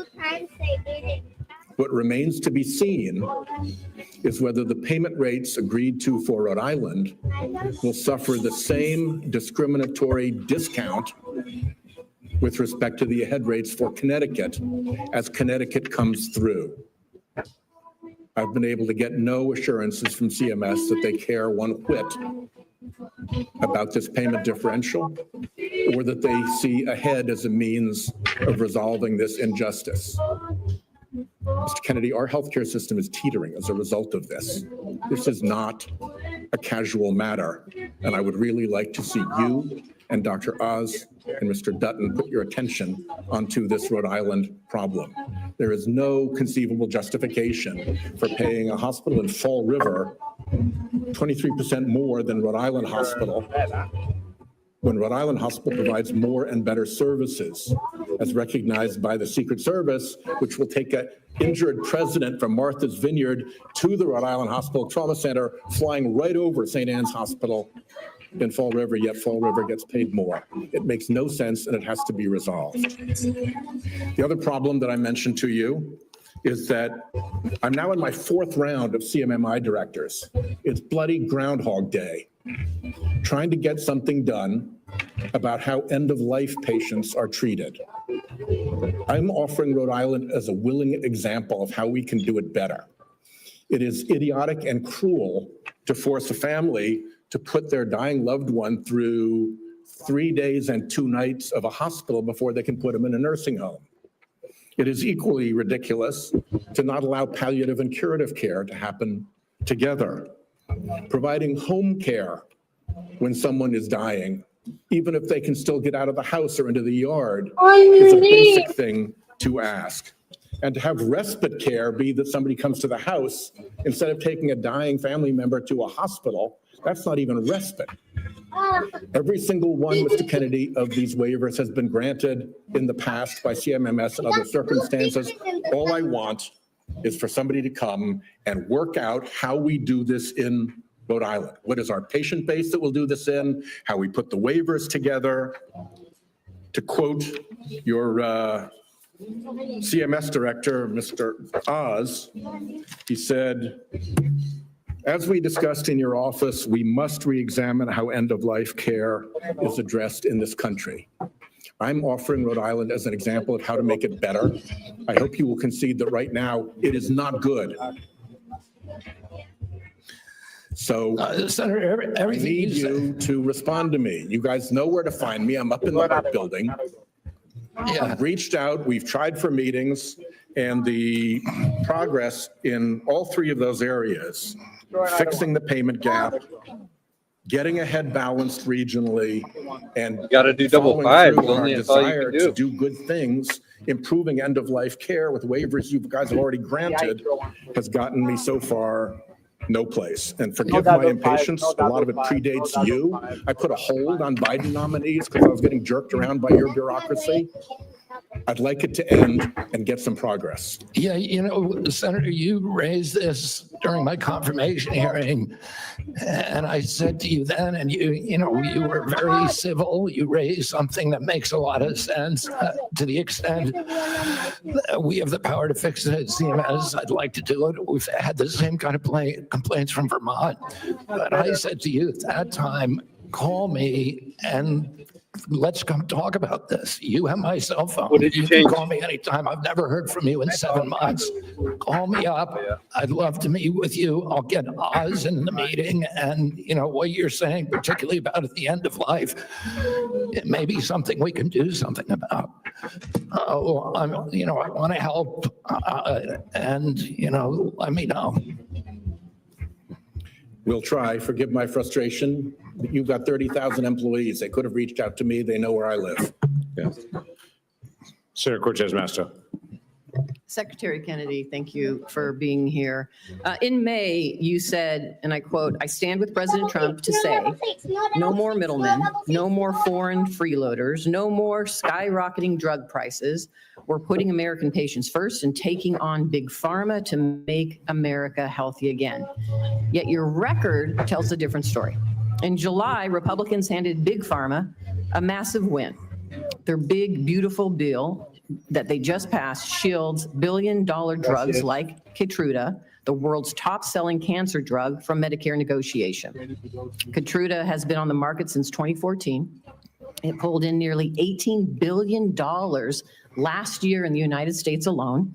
It costs patients up to $175,000 a year draining Medicare of billions and forcing families into crushing debt or to forego life-saving care. And yet you support the big, beautiful bill. So despite the hype with executive orders and Washington Republicans only drug pricing law days relief for Medicare patients relying on high-cost cancer drugs, meanwhile, Democrats finally have allowed Medicare to negotiate drug prices.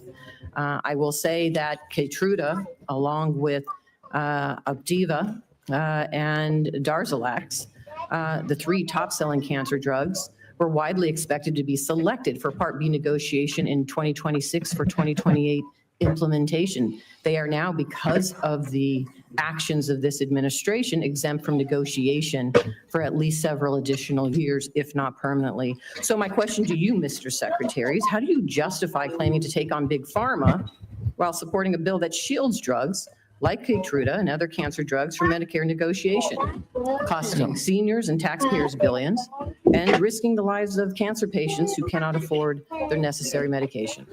Yeah, Senator, I appreciate the question.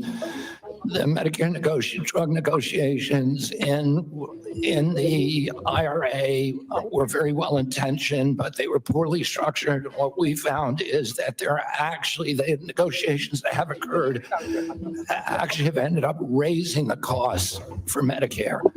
We are right now in negotiations. The CBO has not agreed to that. The CBO doesn't say that. And it's just the opposite. So you're saying the CBO and independent agencies that validate the costs are wrong?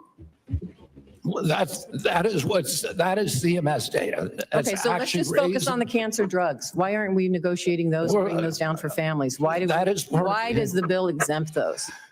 It's part of the MFN negotiations. I'm not sure that provision in the bill of the one beautiful bill, but you're not sure of the provision, the negotiation provision, and how exempted for Keytruda. Your agency is responsible for that negotiation, and you don't know about it? I know that we're negotiating in the MFN Let me ask you this, Mr. negotiations. Secretary. Let me ask you another question. How much are Medicare Part D enrollees expected to pay for prescription drug coverage next year? I think that is in debate right now.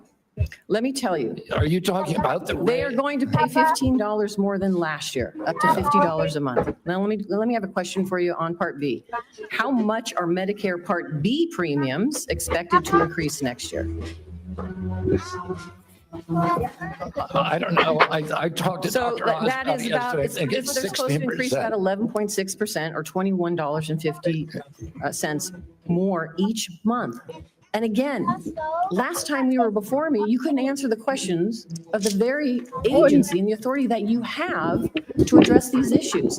You know, next year, seniors and families are facing higher healthcare costs across the board.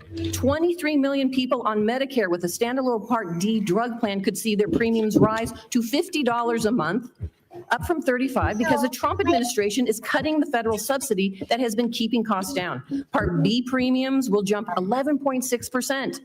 to $206 a month in 2026, one of the largest single-year increases in decades. And so for an administration that claims it is lowering costs, my question to you is, what are you going to do to keep costs down for seniors? I mean, I'm already doing I'm already keeping costs down. What are you doing to keep costs down for seniors, knowing that these costs are going to be increasing? I mean, the program integrity bill, that is the first action that I did when I got in. It's one of the earliest actions in history of a complex regulation by an HHS secretary. A congressional budget office has said that that's brought premiums down by 5%. That is the Congressional Budget Office, which does not like to acknowledge anything that we do. And does that impact seniors? Excuse me? Does that impact seniors? And I know my time is running out. Does that impact seniors? What you just talked about, you're lowering costs. I'm asking you specifically. We're lowering about costs. Seniors. Does it impact seniors? Does it impact? Come on, let me just stop. I My didn't time hear is what running you out, said. so I appreciate the chairman's indulgence here. My concern is you can't answer the questions. The very agency has oversight over these issues and controls the levers to lower costs for seniors. And you can't answer that simple question. I didn't hear your question. Okay, let's go. We'll just proceed. And Senator Tillis has yielded his position to Senator Blackburn. So And she'll take it. thank you, Mr. Chairman, and Mr. Secretary, thank you for joining us today. I appreciate the comments you've made about the Rural Health Transformation Program. That is something many of us worked on, and we were pleased to push that out of this committee. And I know Dr. Oz is moving forward with implementing that. I appreciate your comments to Senator Warner on the area wage index. He and I have worked on fixing that, and we appreciate your attention. I am delighted to know that you're going to end the revolving door and the conflicts of interest. I have found it so unseemly that people who work with a pharmaceutical or with a big food company then go back over into CDC or NIH or FDA, and then they're signing off on regulation for their former employer and many times their future employer. So we appreciate that. Senator Langford went to you on the PBMs. And as you are aware, my PBM Act that Senator Wyden worked with me on, that made it out of this committee last cycle. And making certain that we keep these rural pharmacies open, making certain that PBMs do not profit above what is their standard service fee, and that they have to disclose all their pricing.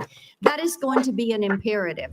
So will you work with us to get that PBM legislation across the finish line and to the president's desk? Yes, Senator, absolutely. Thank you. Interoperability is something that you have announced, a new interoperability framework to better align data sharing principles. And this is important to digital health. And as you're aware, when we passed 21st Century Cures in 2018, the Software Act and that health IT definition is something that I worked tirelessly on to get implemented. So what I want to hear from you is, how does CMS plan to align this new framework with the existing federal framework? And how are we going to be able to move forward with one national policy on interoperability? Well, I don't know if we, what we have right now is concrete commitments from the 60 top tech companies who we were able to convene to do data sharing, to do patient accessibility, and to do interoperability. But I can't tell you how that's going to mesh. Then if you will have someone submit to me in writing what that pathway is, this is something that is essential if we're going to be able to benefit from that data. So having some specificity on the pathway will be helpful. I did want to talk with you. Last time you were here, I talked about the concerns on overprescribing prescription stimulant drugs for children. And there are ways that HHS can work collaboratively with state agencies on this and to actually promote more community-based intervention to combat overprescribing. And we all have seen the harmful side effects. And there's a lot of reporting out there on this and tremendous concern for grandmamas like me who see children and friends of our grandchildren who suffer with this. So I know your team is working on solutions. So you're going to have your Make Our Children Healthy Again strategy that you're going to release. But talk for a moment. We've got 30 seconds left. Talk for a moment on how you can better arm parents with information on the harmful side effects of overprescribing these stimulant drugs. I mean, one of the problems, Senator, is that, we now have 1 out of every 5 kids on these drugs and the antidepressants, even more. And we know very little about the long-term impacts because NIH and CDC have been asleep at the wheel. Oh, right now, we are doing those studies. We're doing extensive studies so that we can warn parents and so that we can force the companies to put labels on their products. And, we'll do whatever we can to show that, just to get data out to the public. That's really what our function is. And to show what the long-term impact of some of these drugs is. Are we actually preventing suicide or are we creating more suicide? And that's something that we don't know the answer to, which is, how did these drugs become so common in our society without us even knowing the answer to those questions? That is malpractice at these agencies, and that is the malpractice that I am going to fix. Thank you. Thank you. Senator Warren. Thank you, Mr. Chairman. So last November, while you were under consideration to become Secretary of Health and Human Services, Mr. Kennedy, you said, quote, "If vaccines are working for somebody, I'm not going to take them away." No exceptions, no ifs, ands, or buts. You would not take away vaccines from anyone who wanted them. Then last week, you announced that the COVID-19 vaccine is no longer approved for healthy people under the age of 65. In announcing the change, you said the vaccine will be available for anyone who wants it. Now, obviously, both things cannot be true at the same moment. So let's clear this up right now, Secretary Kennedy. Will you tell America that all adults and all children over 6 months of age are eligible to get a COVID booster at their local pharmacy today? Anybody can get the booster. I'm sorry? Anybody can get it. Senator. Anybody. So you're saying that is now the official rule of HHS. Anybody is eligible to get a booster by just walking into the pharmacy. It's not recommended for healthy people. No.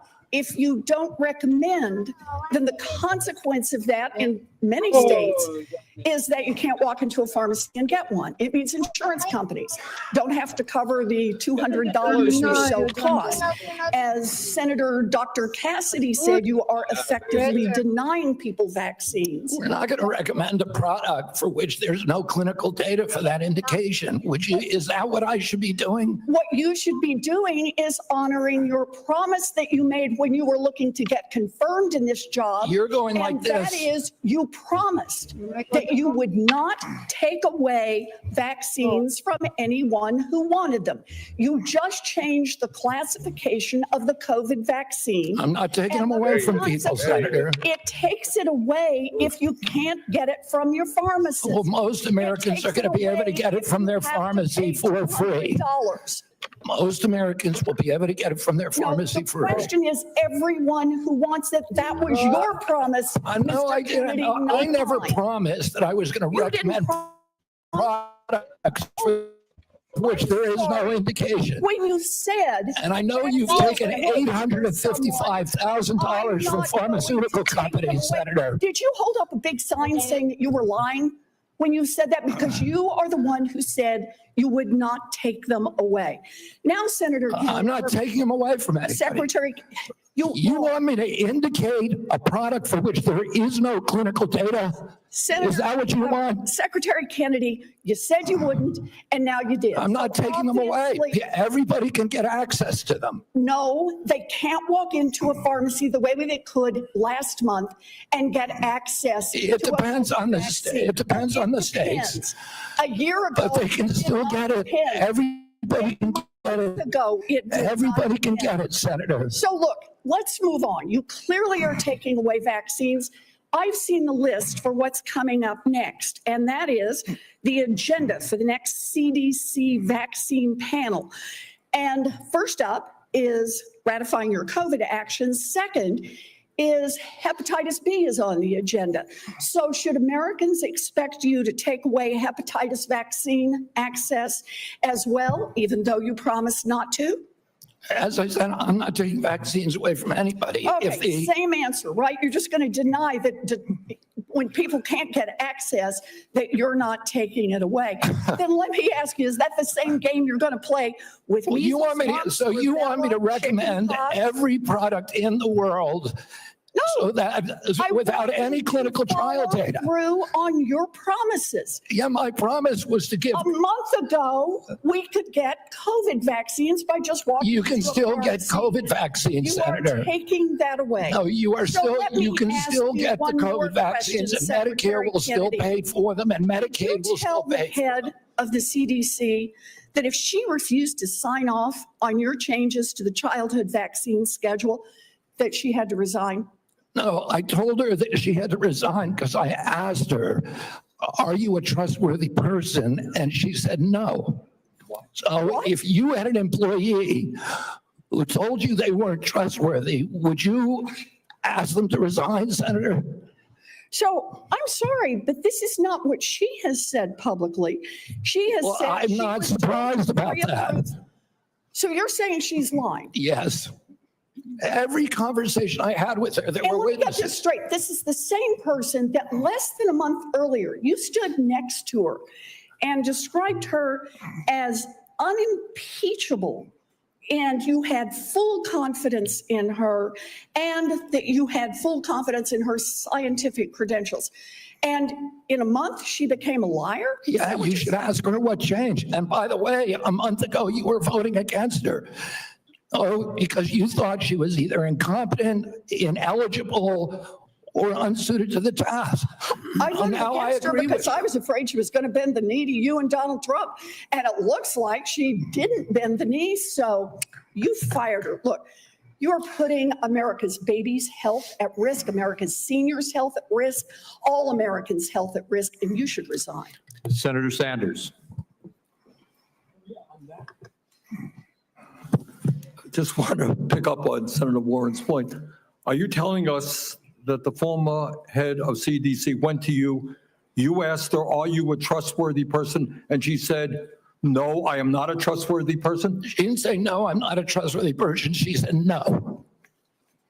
Wow. Giving a quote. And I asked her No, twice. 1 second. And you're also repeating now that she is a liar, correct? What you wrote in the Wall Street If Journal. she wrote that I fired her because she refused to sign on in advance for the ASIP committee, no, that's not accurate. All right, so you're calling her a liar, and I look forward to her coming before the Health Committee, maybe this committee as well. All right, Mr. Secretary, I've got a bunch of questions. Appreciate brevity in answering it. So-called big, beautiful bill threw 15 million Americans off of healthcare, substantially raised premiums, and is going to have a terrible impact on nursing homes, community health centers, rural hospitals all over America. Very briefly, is that really making America healthy again? It's going to have it's going to be the biggest infusion of federal dollars into rural health care in American history. Yeah, you know why? Because you're cutting $150 billion for rural hospitals. You're putting $50 billion back. That's not an infusion. That's a loss of $100 billion. All right, next question. President Trump, who I don't usually agree with, called COVID vaccines, quote, one of the greatest miracles in the history of modern day medicine that saved tens of millions of lives worldwide. Scientific community agrees with Trump. Lancet study found that it prevented almost 20 million deaths during their first year of use.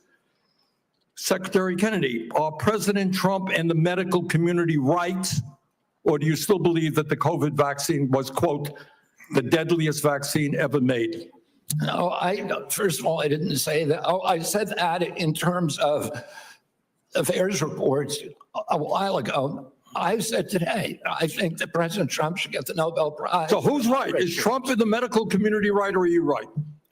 President Trump did an extraordinary piece of leadership. Is he right or wrong? Did COVID save millions of lives?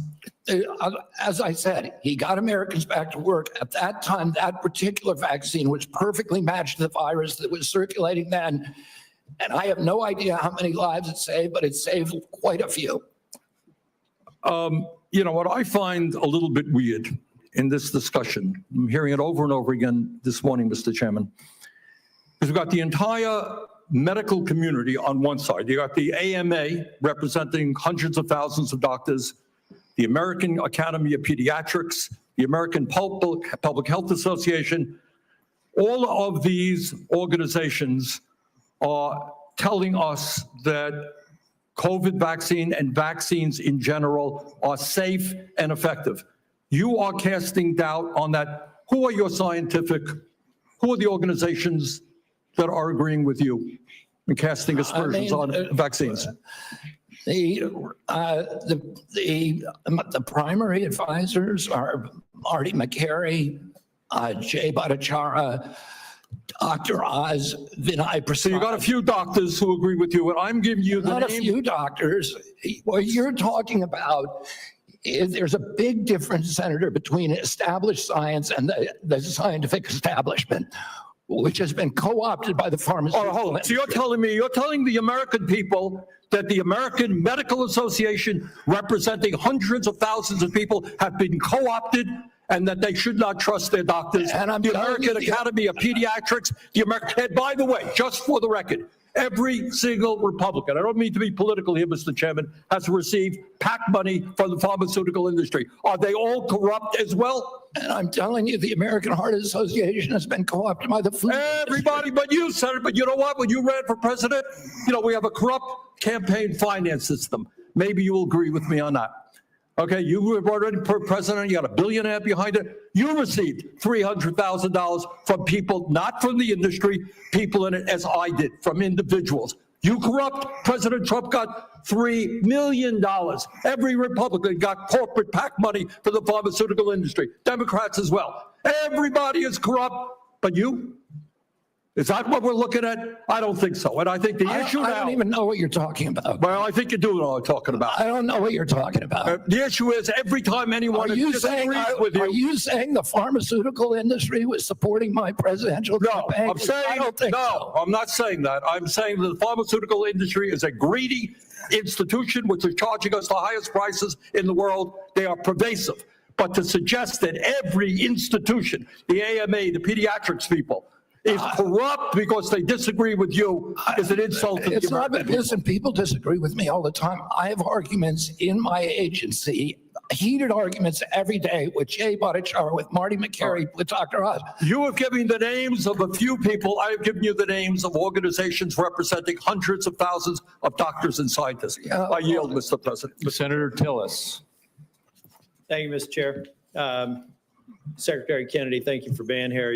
A couple of times you asked people if they were making a statement or a question. What I think I may do, just to give you a breather, is to make a statement with a lot of questions. And just for the record, I'd like for you to have the opportunity to have your staff respond. I can't conclude from the discussion today where you are on warp speed. So I would like the definitive statement on exactly where you are. Was it good? Was it bad? Were there things that worked? Were there things that didn't work? I can't discern that from what you said here. I, for one, think that it was a signature accomplishment of President Trump, and the mRNA platform is something. I agree with that. I look forward to you giving us a detailed statement on exactly where you are with warp speed. I'm not a doctor. I'm not a trial lawyer. I'm a boring management consultant. Another question that we'll submit in the record, I'll give you directionally where we're going. I don't see how you go over 4 weeks from a public health expert with unimpeachable scientific credentials, a longtime champion of MAHA values, caring and compassionate and brilliant microbiologist, and 4 weeks later, fire her because at least the public reports say because she refused to fire people that work for her. So as somebody who advised executives on hiring strategies, number one, I would suggest in the interview, you ask them if they're truthful rather than 4 weeks after we took the time of the U.S. Senate to confirm the person, just for the future nominee that we're going to have to consider. But I do also believe that some of your statements seem to contradict what you said in the prior hearing. You said you're going to empower the scientists at HHS to do their job. I'd just like to see evidence where you've done that. And I'm sure that you will have some. You will do nothing that makes it difficult or discourages people from taking vaccines. There seem to be several reports that would seem to refute that, but I'd rather you just respond to it. I'm not going to come here and impose my belief over any of yours. That, again, seems to be contradictory to the firing of a CDC director, the canceling of mRNA research contracts, firing advisory board members, attempting to stall NIH funding, eliminating funding for the $500 million for further mRNA research, and just want an answer for it. On HR 1, I believe you know my concerns about HR 1. I've had several meetings with, and HR 1 is the big, beautiful bill, OB3, whatever the brand is. But I'm still, I've got an office with 60 staff, including half of them in state office. I've had 3 different estimates of the economic impact on the state of North Carolina. Can I get your commitment? And I have been looking for somebody that's far more resourced than an office of 30 people up in here in DC to disprove my estimates with respect to the impact on North Carolina, period. And I've yet to have anybody. I would love to be embarrassed and be wrong, but I would like to get your commitment for people to tease through the numbers that I provided before the vote on HR 1 that says that if you normalize 3 independent estimates across a broad spectrum, $25 billion over 10 years. I don't need your response now. I want somebody to destroy my estimates, because to this point, the most resourced health agency in the world has only given me word salad responses, and I need that so that we can prepare for the response. $25 billion over 10 years is half of the rural relief fund over 5 years.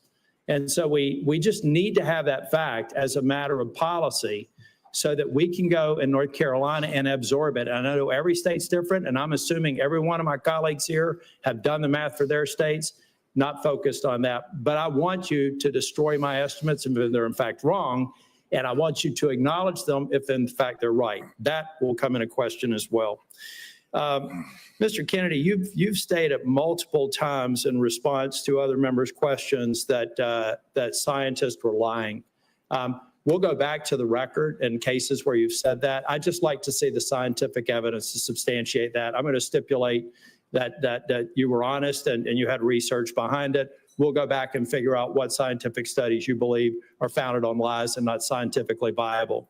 And then finally, I just want to give you an opportunity. Apparently in the exchange with Senator Bennett, you said you agreed with Dr. Levy's statements, who said that the mRNA vaccine caused serious harm, including death, particularly in young people. They said you agreed with that comment. Did you agree with that comment or not? I think that's true, yes. Okay, thank you. Thank you, Mr. Chair. Thank you, Mr. Tillis. We now have Senator Smith. You're recognized. Thank you, Mr. Chair. So, Mr. Kennedy, I have sat here for the last many minutes and listened carefully to your testimony. And I think actually Senator Tillis laid out so many of the ways that what you have said has contradicted yourself and others. It's, I don't even know where to start. So I'm going to start here. Over the last 8 months, you have claimed to make America healthy again. But in actual fact, you have led the charge in the Trump administration to destroy what is best in our healthcare system. And your denials and your evasion and your lies here do not change that. You are the Secretary of the Health and Human Services, yet you're trafficking in these fringe idea and discredited theories that are completely out of step with the scientific consensus. And you seem to be willing to say anything in the moment, even if it's untrue. So last time you were before Congress, Secretary Kennedy, you claimed, and I quote, "I have never been anti-vax. I have never told the public to avoid a vaccination." But in a podcast, you said the opposite. You said there's no vaccine that is safe and effective. So that sure sounds anti-vax to me, Secretary Kennedy. So let me ask you, when were you lying, sir? When you told this committee that you were not anti-vax, or when you told Americans that there's no safe and effective vaccine? Both things are true. Oh, so more denial, more back and forth. I mean, here's what I know. Here's what I know. Let me explain why, Senator. You just No, actually, I want you to listen to me. Okay, go ahead. I want you to listen to me because I've been listening to you. You said that ACIP is an independent panel after you stocked it with your picks. You said that you want evidence-based science, but it seems that what you mean as evidence that supports your view, not the scientific consensus. I mean, you dared to sit there and call my colleague from New Hampshire a liar when she presented you with facts that don't support your view of the world. It's incredible. But let me move on. Just last week, in the days after the tragic shooting at Annunciation Catholic School in my home state of Minnesota, you went on Fox News blaming school shootings on antidepressants. You have no evidence of that because you have no evidence of a connection.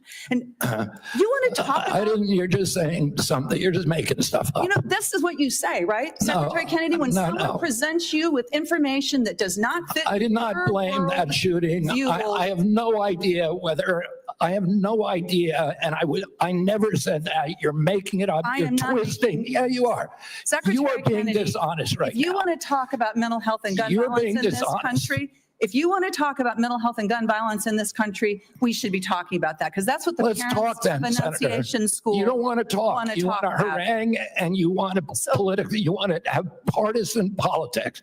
That is. I want to actually solve these problems. Mr. Secretary Kennedy, what the Trump administration is doing right now is making it harder for people in this country to get access to mental health care. So don't talk to me about solving the mental health care crisis when you are making it harder. You cut Medicaid, which is the #1 payer for mental health care services in this country. You decimated the agency at Health and Human Services that focuses on mental health and substance abuse. That's what states count on. They're cutting their services to schools as a result of that. Several years ago, in a bipartisan way, Congress came together and passed the Safer Communities Act, which made important investments in mental health care and did some important, though small things to reduce access to guns. What do? You propose cutting that funding. This is what we're talking about in your leadership in the Department of Health and Human Services. If you want radical transparency, as you talk about, I mean, take a look at what you are doing. And, you know, I've heard a lot about MAHA today while we've been here. There's a lot of Americans, Secretary Kennedy, who trust you, who believe what you say, especially when you say you're standing up to corruption. And I think that they need to know, you apparently have a lot of influence with President Trump. Did you ask him not to roll back these regulations that are stopping the big corporations from dumping heavy metals and endocrine disruptors into our soil and water? I mean, there's no evidence that you have been even opposing that. Did you do anything to stop the Trump administration from rolling back this handout to big pharma that makes it easier for the big drug companies to charge more for cancer drugs? No, you presided over that. I mean, it's stunning, really, what's happened over the last 8 months. It's stunning to me. And I just hope that in this moment, our colleagues, there's hardly anybody left in this room, are going to think about what it is that you've done, what your legacy is going to be at the Health and Human Services Agency, and pay attention to the damage that is being done here. Senator Marshall. All right. Thank you, Chairman, and welcome, Mr. Secretary. One of your themes for the CDC is transparency. And I think when I hear you talk about transparency, I think part of that is sharing what you know, what the CDC knows with parents so that they can make decisions. Behind me, yeah, I know it's gonna be hard to see from there. I can barely read it. This is the current CDC recommendations for vaccines for children. On day number 1, they get their first jab, a hepatitis vaccine. By the time they're 18 months, they've had 18 jabs. By the time they get to be able to vote, they have 76 jabs. Now, when I listen, what I hear you say is that, look, vaccines are drugs. We need a measured response and a measured, when do we use this? It's interesting that the United States has put age 65 and older for COVID vaccine. UK has chosen 75 and France 80. Obviously, scientists disagree exactly when that should or shouldn't be. You know, hepatitis B vaccine, it makes no sense to me. I've only delivered 5,000 babies, but we do a hepatitis test on every mom. By the time she delivers that baby, I know her pretty well. And if she doesn't have any risk factors, if she's not an IV drug abuser, if she's in a stable monogamous relationship, nobody at home has hepatitis, I don't know, I don't see the benefit myself in that hepatitis vaccine. Everyone's eligible for it. Everyone can get it. And my pediatricians always agree with me. And no, I'm not saying if you don't know the hepatitis status of that patient, they shouldn't get it. I'm not saying if person's had no prenatal care, that puts them at risk for hepatitis. Can you just speak a little bit, when you talk about transparency and trying to empower and make vaccines available, these should be treated just like a medication. Yeah, I mean, I say I'm not anti-vaccine. Saying I'm anti-vaccine is like saying I'm anti-medicine. Well, I'm pro-medicine, but I understand some medicines harm people. Some of them have risks. Some of them have benefits that outweigh those risks for certain populations. And the same is true with vaccines. And we don't understand the risk profile because vaccines are the only medical intervention, medical device, or pharmaceutical drug that are exempt from pre-licensing safety studies. And so there are 2 hepatitis vaccines. And one of them had a safety study that lasted for 4 days on 143 kids for a product that's going to be given to 76 million kids. Yeah. The risk profile prior to the introduction of the vaccine, the risk of a baby dying from hepatitis B was 1 in 7 million. That means you need to give 7 million hepatitis B vaccines to prevent 1 death if you're going to give 7 million. So, Mr. Secretary, and I guess before the press labels me wrong, I'm not anti-vax either. I think MMR has been a great vaccine. The DPT has been a great vaccine. Polio has been a great vaccine. Smallpox. So there are great, but it's the measured approach that we're after, the transparency. You're trying to empower parents here. What I feel the difference is, sometimes my friends across the aisle feel like there's a one-size-fits-all, that they should be telling parents what to do. And what you and I are fighting for is we want to empower parents to make these decisions. I want to talk about morbidity and mortality of COVID for just a second. It is so true that 2 things can be true, and I don't understand why, just the rabbit hole some of my colleagues are going down. There's a big difference. When I was out there practicing, doing volunteer work, I was so confused myself on the numbers, people dying with COVID versus from COVID. And we still don't have that message. And I think that's what I hear you saying as well. How many people died from COVID versus with COVID is a different answer. The situation today is so different when this monster virus was made at a laboratory in Wuhan, China, and none of us had ever seen this virus and we had no immunity to it.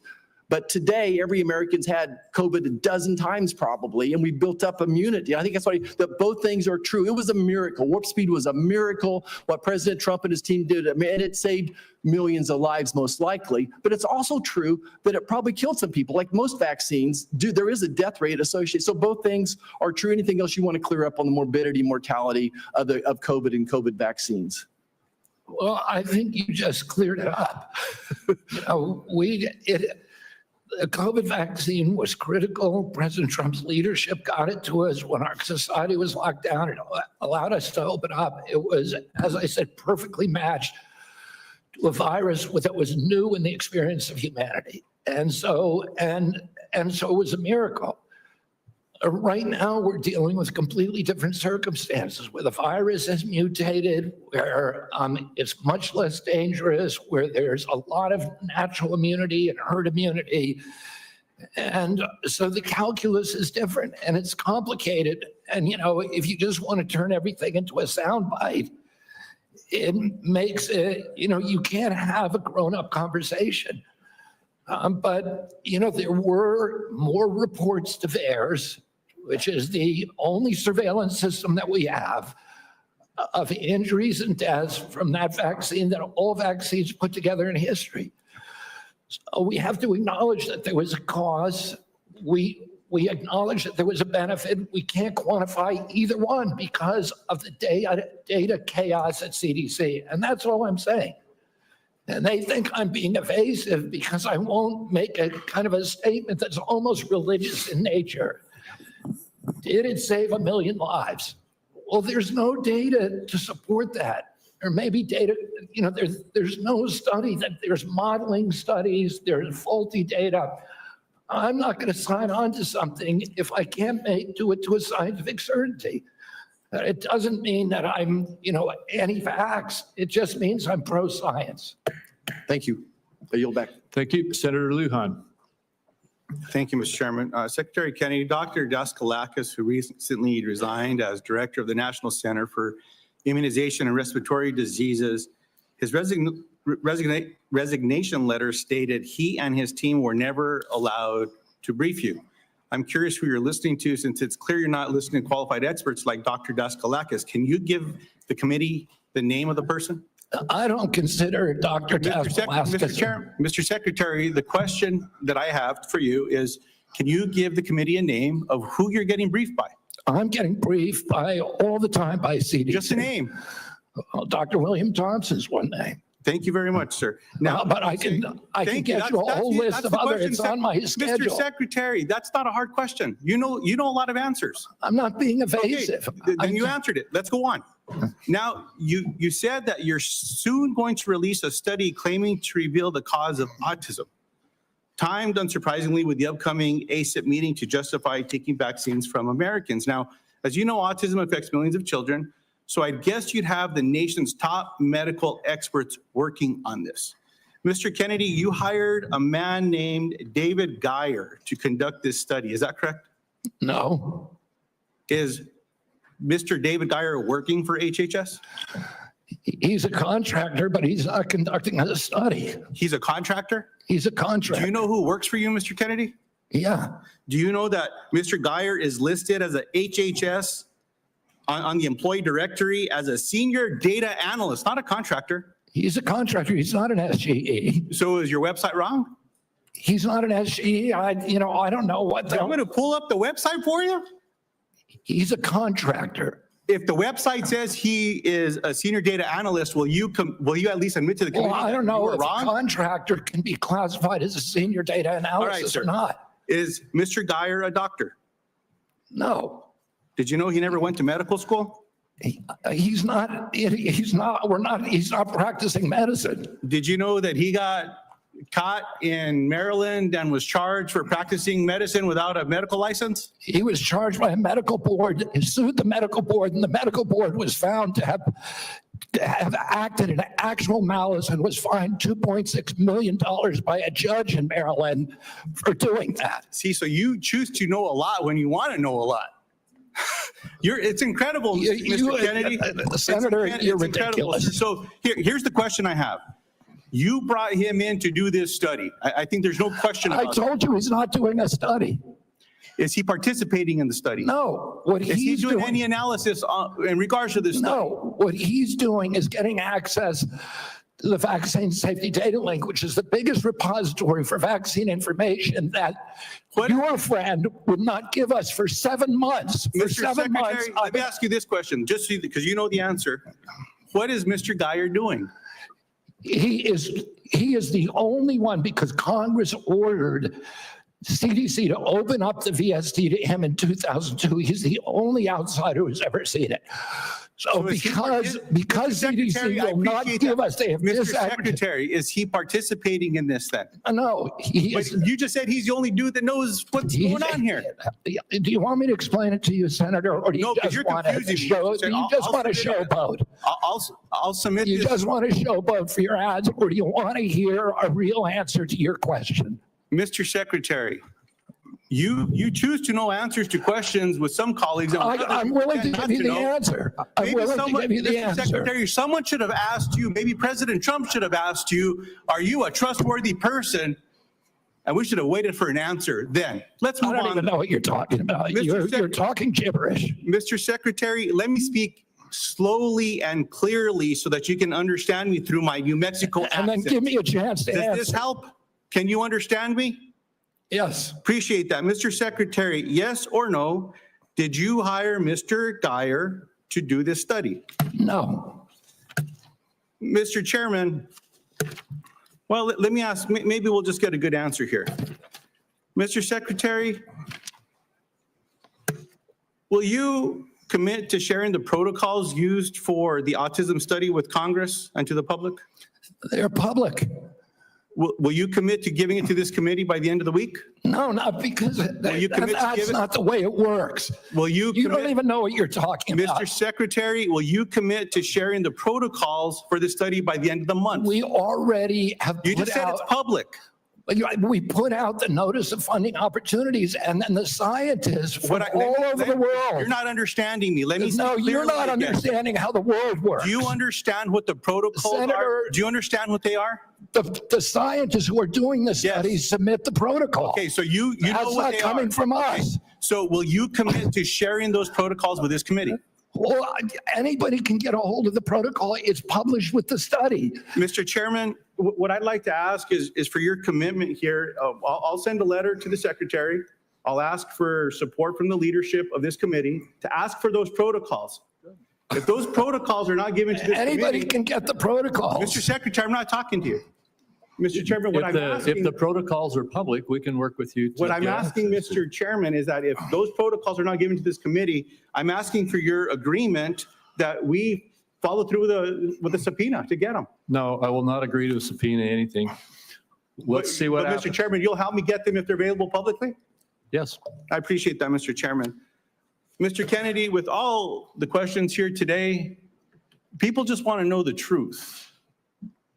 I don't think so. Mr. Secretary, you don't think so? Thank you. I don't think so. I hope everyone recording that got that because there explains the secretary's tenure here.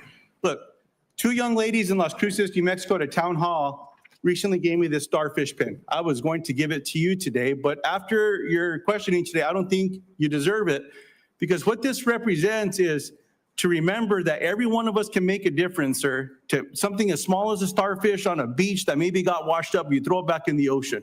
You might not save them all, but you can save one.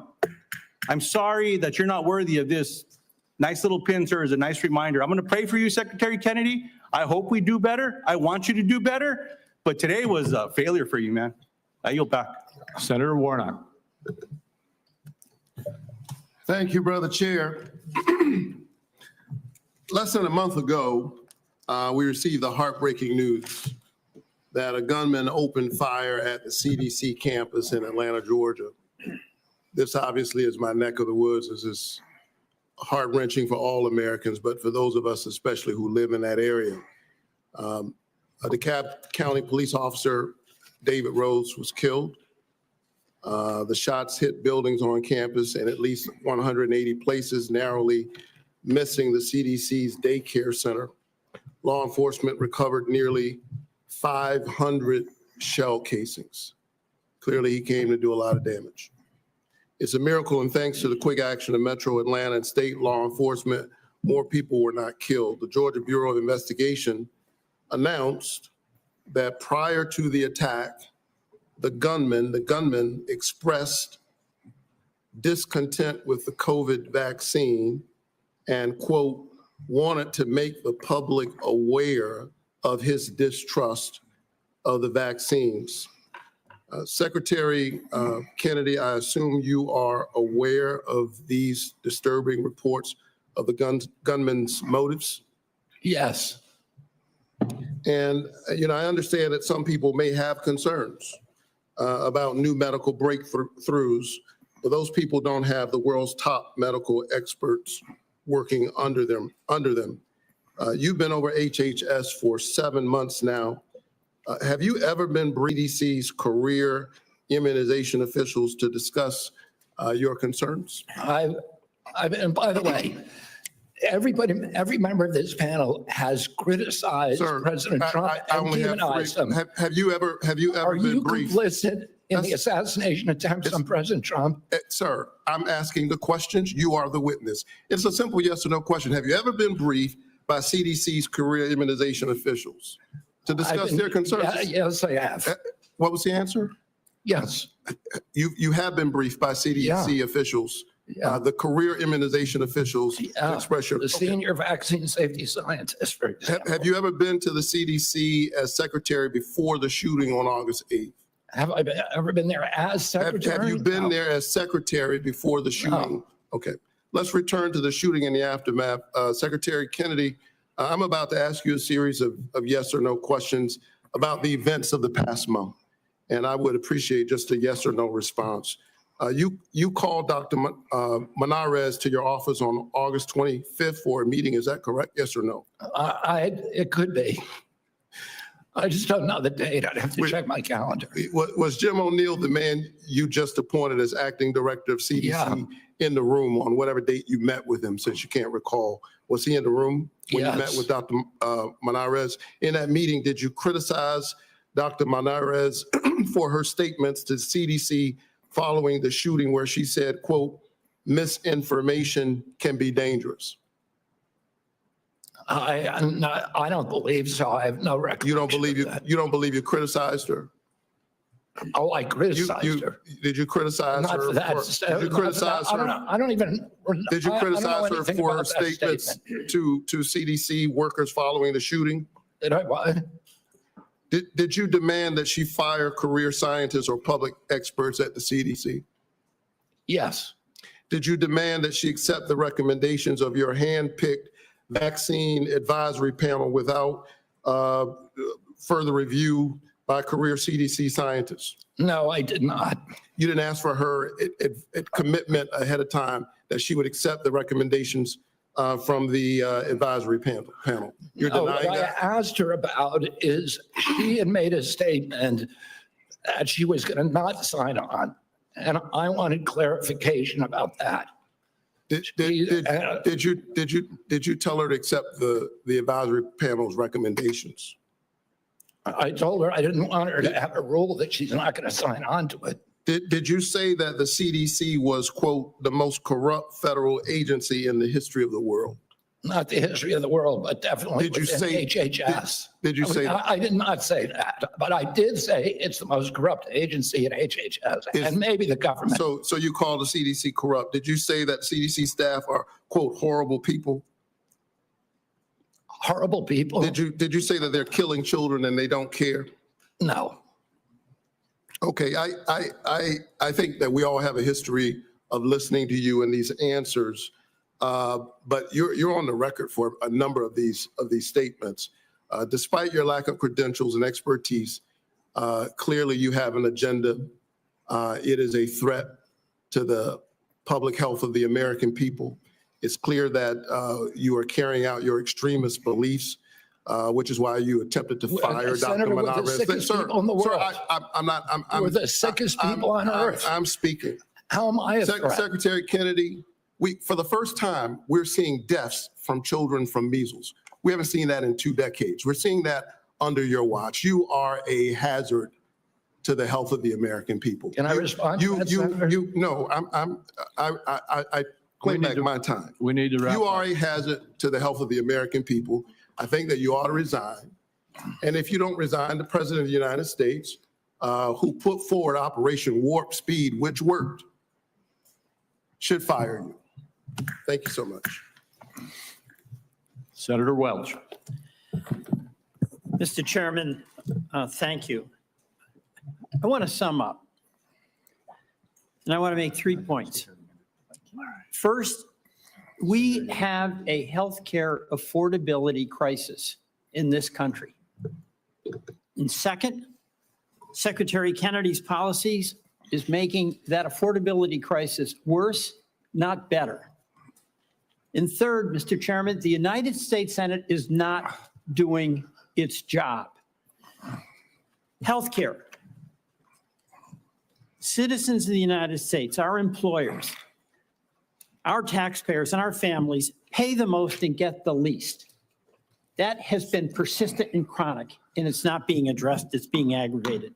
Let me be specific. In Vermont, a family of 4 that makes $82,000 in income with premium support on Obamacare now pays $6,970 for their healthcare premium. That is going to increase $23,000 to $30,000. That is unaffordable. It's shocking and it's cruel. The big beautiful bill that we're talking about, Vermonters are going to lose 45,000 families lose health care. That is going to be a hammer blow to our hospitals because those folks who lose health care don't get a guarantee they won't get sick, and they're going to show up at our community hospitals. Our community hospitals are going to treat them, and they aren't going to be compensated. And it's why Vermont community hospitals are on a financial thin ice, and that's true that about 338 hospitals around our country are in danger of closing. Second, Mr. Chairman, I believe the Secretary made assurances to this committee and he has not kept the promises he made. Prices have not come down, they've gone up. He assured Senator Cassidy that he would not change the standards for vaccine review. Yet since his confirmation, all 17 members of the Vaccine Advisory Board have been fired by him. He has limited the use of COVID-19 vaccine. And he has inexplicably canceled $500 million in vaccine research and funding. So, I'm not surprised. Stephen Miller credited you with being the crown jewel of the cabinet. And my observation about the crown jewel of the cabinet and the policies of folks who get rewarded are the ones who fire those in service that speak truth to power. Susan Menares, we've gone over that, fired because she refused to fire herself, staff without cause, and refused to rubber stamp changes to the vaccine schedule without data. The head of the Bureau of Labor Statistics was fired because she gave a report with honest numbers about the job report. CIA Russia expert who'd been there for 30 years, fired after the meeting with Putin. So, Mr. President, that is serious and worrisome. But I want to finally end by challenging us in the United States Senate to do our job. We have a constitutional responsibility to be a check and balance. And the fear of our founders was that there would be a concentration of power in one branch, and that would lead to catastrophic consequences for our country. And what has Congress done? On oversight and advice and consent, we have confirmed a vaccine denier. On tariffs, we've given up our constitutional responsibility. On appropriations, we're bending the knee to an administration that is rescinding and decided what to spend and what not to spend, despite what our law in a bipartisan way was passed. We cannot cede power, and there are consequences. A crumbling healthcare system, a deficit exploding, and our allies losing faith in us. Mr. Secretary, in the past, you have accused some of my colleagues of being in the pocket of pharma shills. You did that with Senator Warren today. You've done it in the past with Senator Bennett and Senator Sanders. You are not a pharma shill. But I believe we have to fight pharma and bring down the prices. And Senator Cortez Masto spoke about the legislation that we now have that would reverse the $5 billion handout to big pharma in the one big beautiful bill. And when I leave today with Senator Wyden, we are going to go to the floor and seek unanimous consent to pass our legislation that would reverse that giveaway. And I ask you to put your policy in your body where your mouth is and join us in supporting that bill to restore price negotiation power so those pharma prices can come down from being the highest in the world to something within range of reason. Mr. Chairman, I yield back. Thank you very much. Senator Young. Welcome to the committee, Mr. Secretary. It's my intention not to raise my voice and to give you an opportunity to respond to an inquiry. I'm going to begin with long COVID. It shouldn't be a surprise to you. During each of our meetings, we've discussed my interest in making sure our government does its part to address this challenge, which afflicts, by most recent estimates, over 20 million Americans. They have been diagnosed. There are a number of others we know that go undiagnosed. Over 400 million people worldwide suffer from this at a cost of $1 trillion a year, which is roughly 1% of global GDP. This, we know, has had impacts on participation in the workforce, therefore our own GDP. So it's serious on a number of fronts. It's my hope we can come up with some therapeutics for this condition. One of the real barriers to that is seeing that we are able to launch more clinical trials. I want to get your update on how the clinical trials are going, what plans you might have in the works to increase the number of clinical trials as it pertains to long COVID. Yeah, Senator, there was a project funded, a long COVID project at NIH. There was a huge amount of money spent on it. It yielded nothing. I agree with that. Right. And I think you know that we are doing now a different approach. We're launching a long COVID consortium. We're bringing together the best doctors in the country who have developed reputations for being able to treat long COVID. And one of them is a doctor that actually... Dr. Bruce Patterson. Bruce Patterson, and then Dr. Jordan Vaughn, also from Florida. There's a number of them who are doing spectacular things where patients are reporting extraordinary progress. We want to get them all involved and all in one room. We want to identify the protocols that are working. This is something that did not happen during COVID. It was all ivory tower science, and the doctors who are on the ground were ignored. The same thing happened during the HIV crisis. Yes. And we're trying to do something different, which So is my really time's limited. You mentioned ivory tower. And so that's a segue into a statistic that I've become familiar with over the years. It takes roughly 18 years for proven interventions, pharmacological or other types of medical interventions, to make their way out into the field. If we assume, I think a conservative estimate, 12 to 15 years until we have any really acceptable therapeutics for a long COVID, that's a cheerful estimate. Plus the 18 years until it finds its way into clinical practice, people roughly my age will pass. Actuarially speaking, they will pass before there's any acceptable therapeutic. So we need to accelerate our current activities. Can you give me a couple of things you're going to do to ensure that we accelerate our development of therapeutics? I mean, the best solution is the same kind of solutions that we should have been pursuing during COVID, which is off-the-shelf approved drugs for that are there already. Yes. So you don't It have was to go recently through reported that all the major pharma companies, I'm sorry if there's one good student exception, are serving as barriers to clinical trials. That is, It's how can they bizarre. repurpose? It is bizarre that that's happening. But Okay, we you're are the seeing that Secretary of happening. HHS. Will you be cracking down on this lack of Yes, cooperation? yes. Thank you. Yes. Thank you so much. Will you also be exploring research partnerships with other countries, seeing as I've established this is a global challenge? Yes. And Okay. that's what we should have done during HIV. It's what we should have done during COVID. Yes. Will you also be exploring whether ARPA-H, which has different research protocols than NIH? NIH is very good at what they do, but it takes them a really long time to prove things because of their rigorous process. ARPA is more practical, right?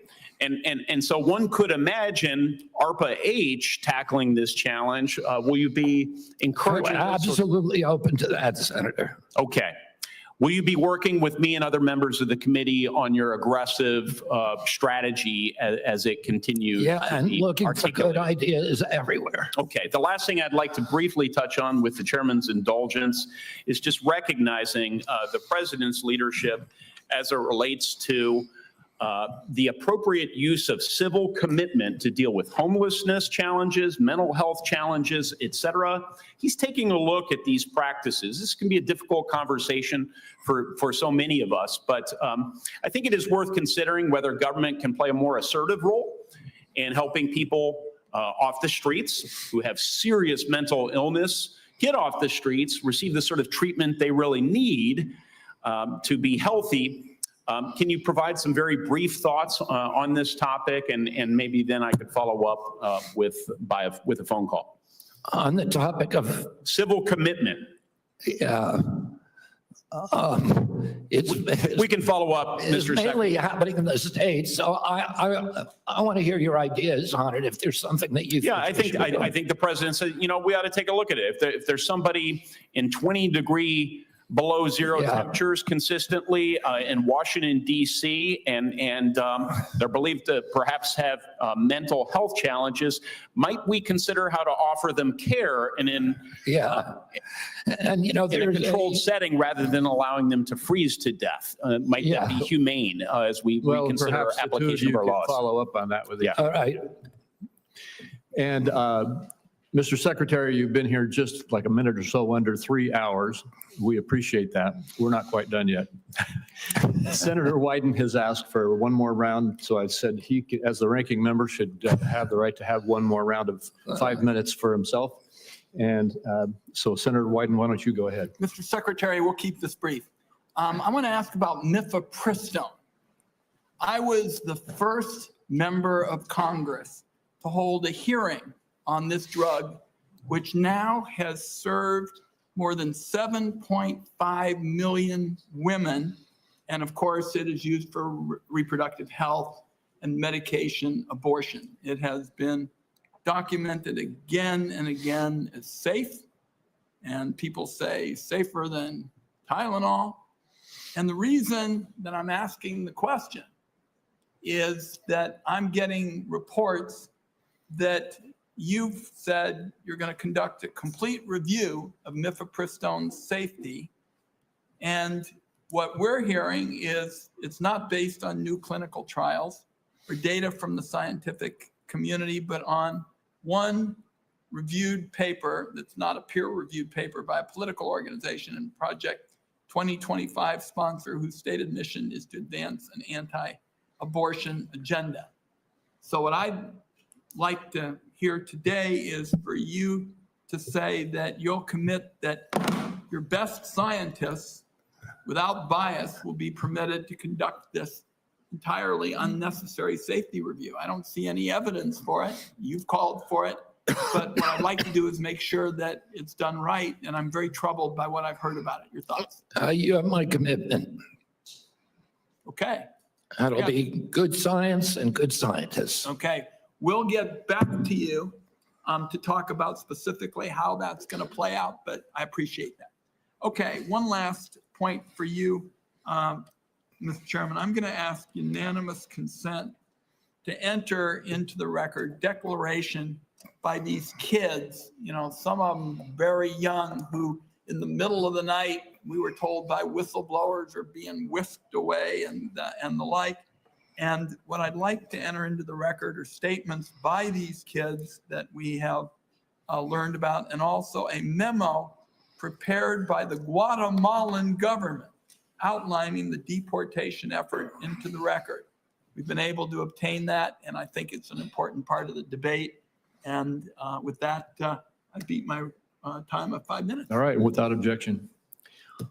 Thank you very much, Senator Wyden. And we are now at the point where I'll just make a couple of very brief personal closing remarks. And then I've decided, Mr. Secretary, you know, I said at the outset of this hearing, it was going to be some partisan battling going on. That is something that is very obvious to anybody who's paid any attention to what's happened in the last 3 hours.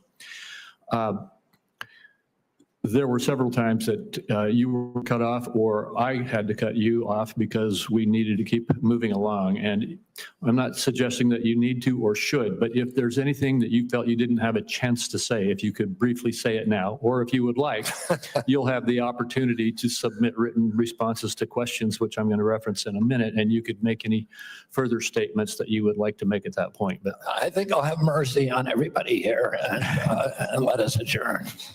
all right, wise choice. Let me just say now that senators will be allowed to submit questions to you for the record by next Thursday, September 11th by 5 p.m. And I just want to say, Mr. Secretary, during former Secretary Becerra's tenure, responses to these kinds of questions for the record were not delivered in a timely manner. And the example I'm going to give you is that on March 22, 2023, he got questions. He answered in February 22, 2024. 11 months later. A year seems excessive. And I'm going to ask you and your team to not follow the precedent set by Secretary Becerra, and instead to respond as promptly as you can to the questions for the record that you receive. I asked that of every single nominee, and you may or may not recall, you've probably already told me you would do that in your nomination hearing. But with that, once again, to my colleagues, the deadline for submitting these questions for the record is September 11th at 5 p.m. And hearing nothing further, this hearing is adjourned.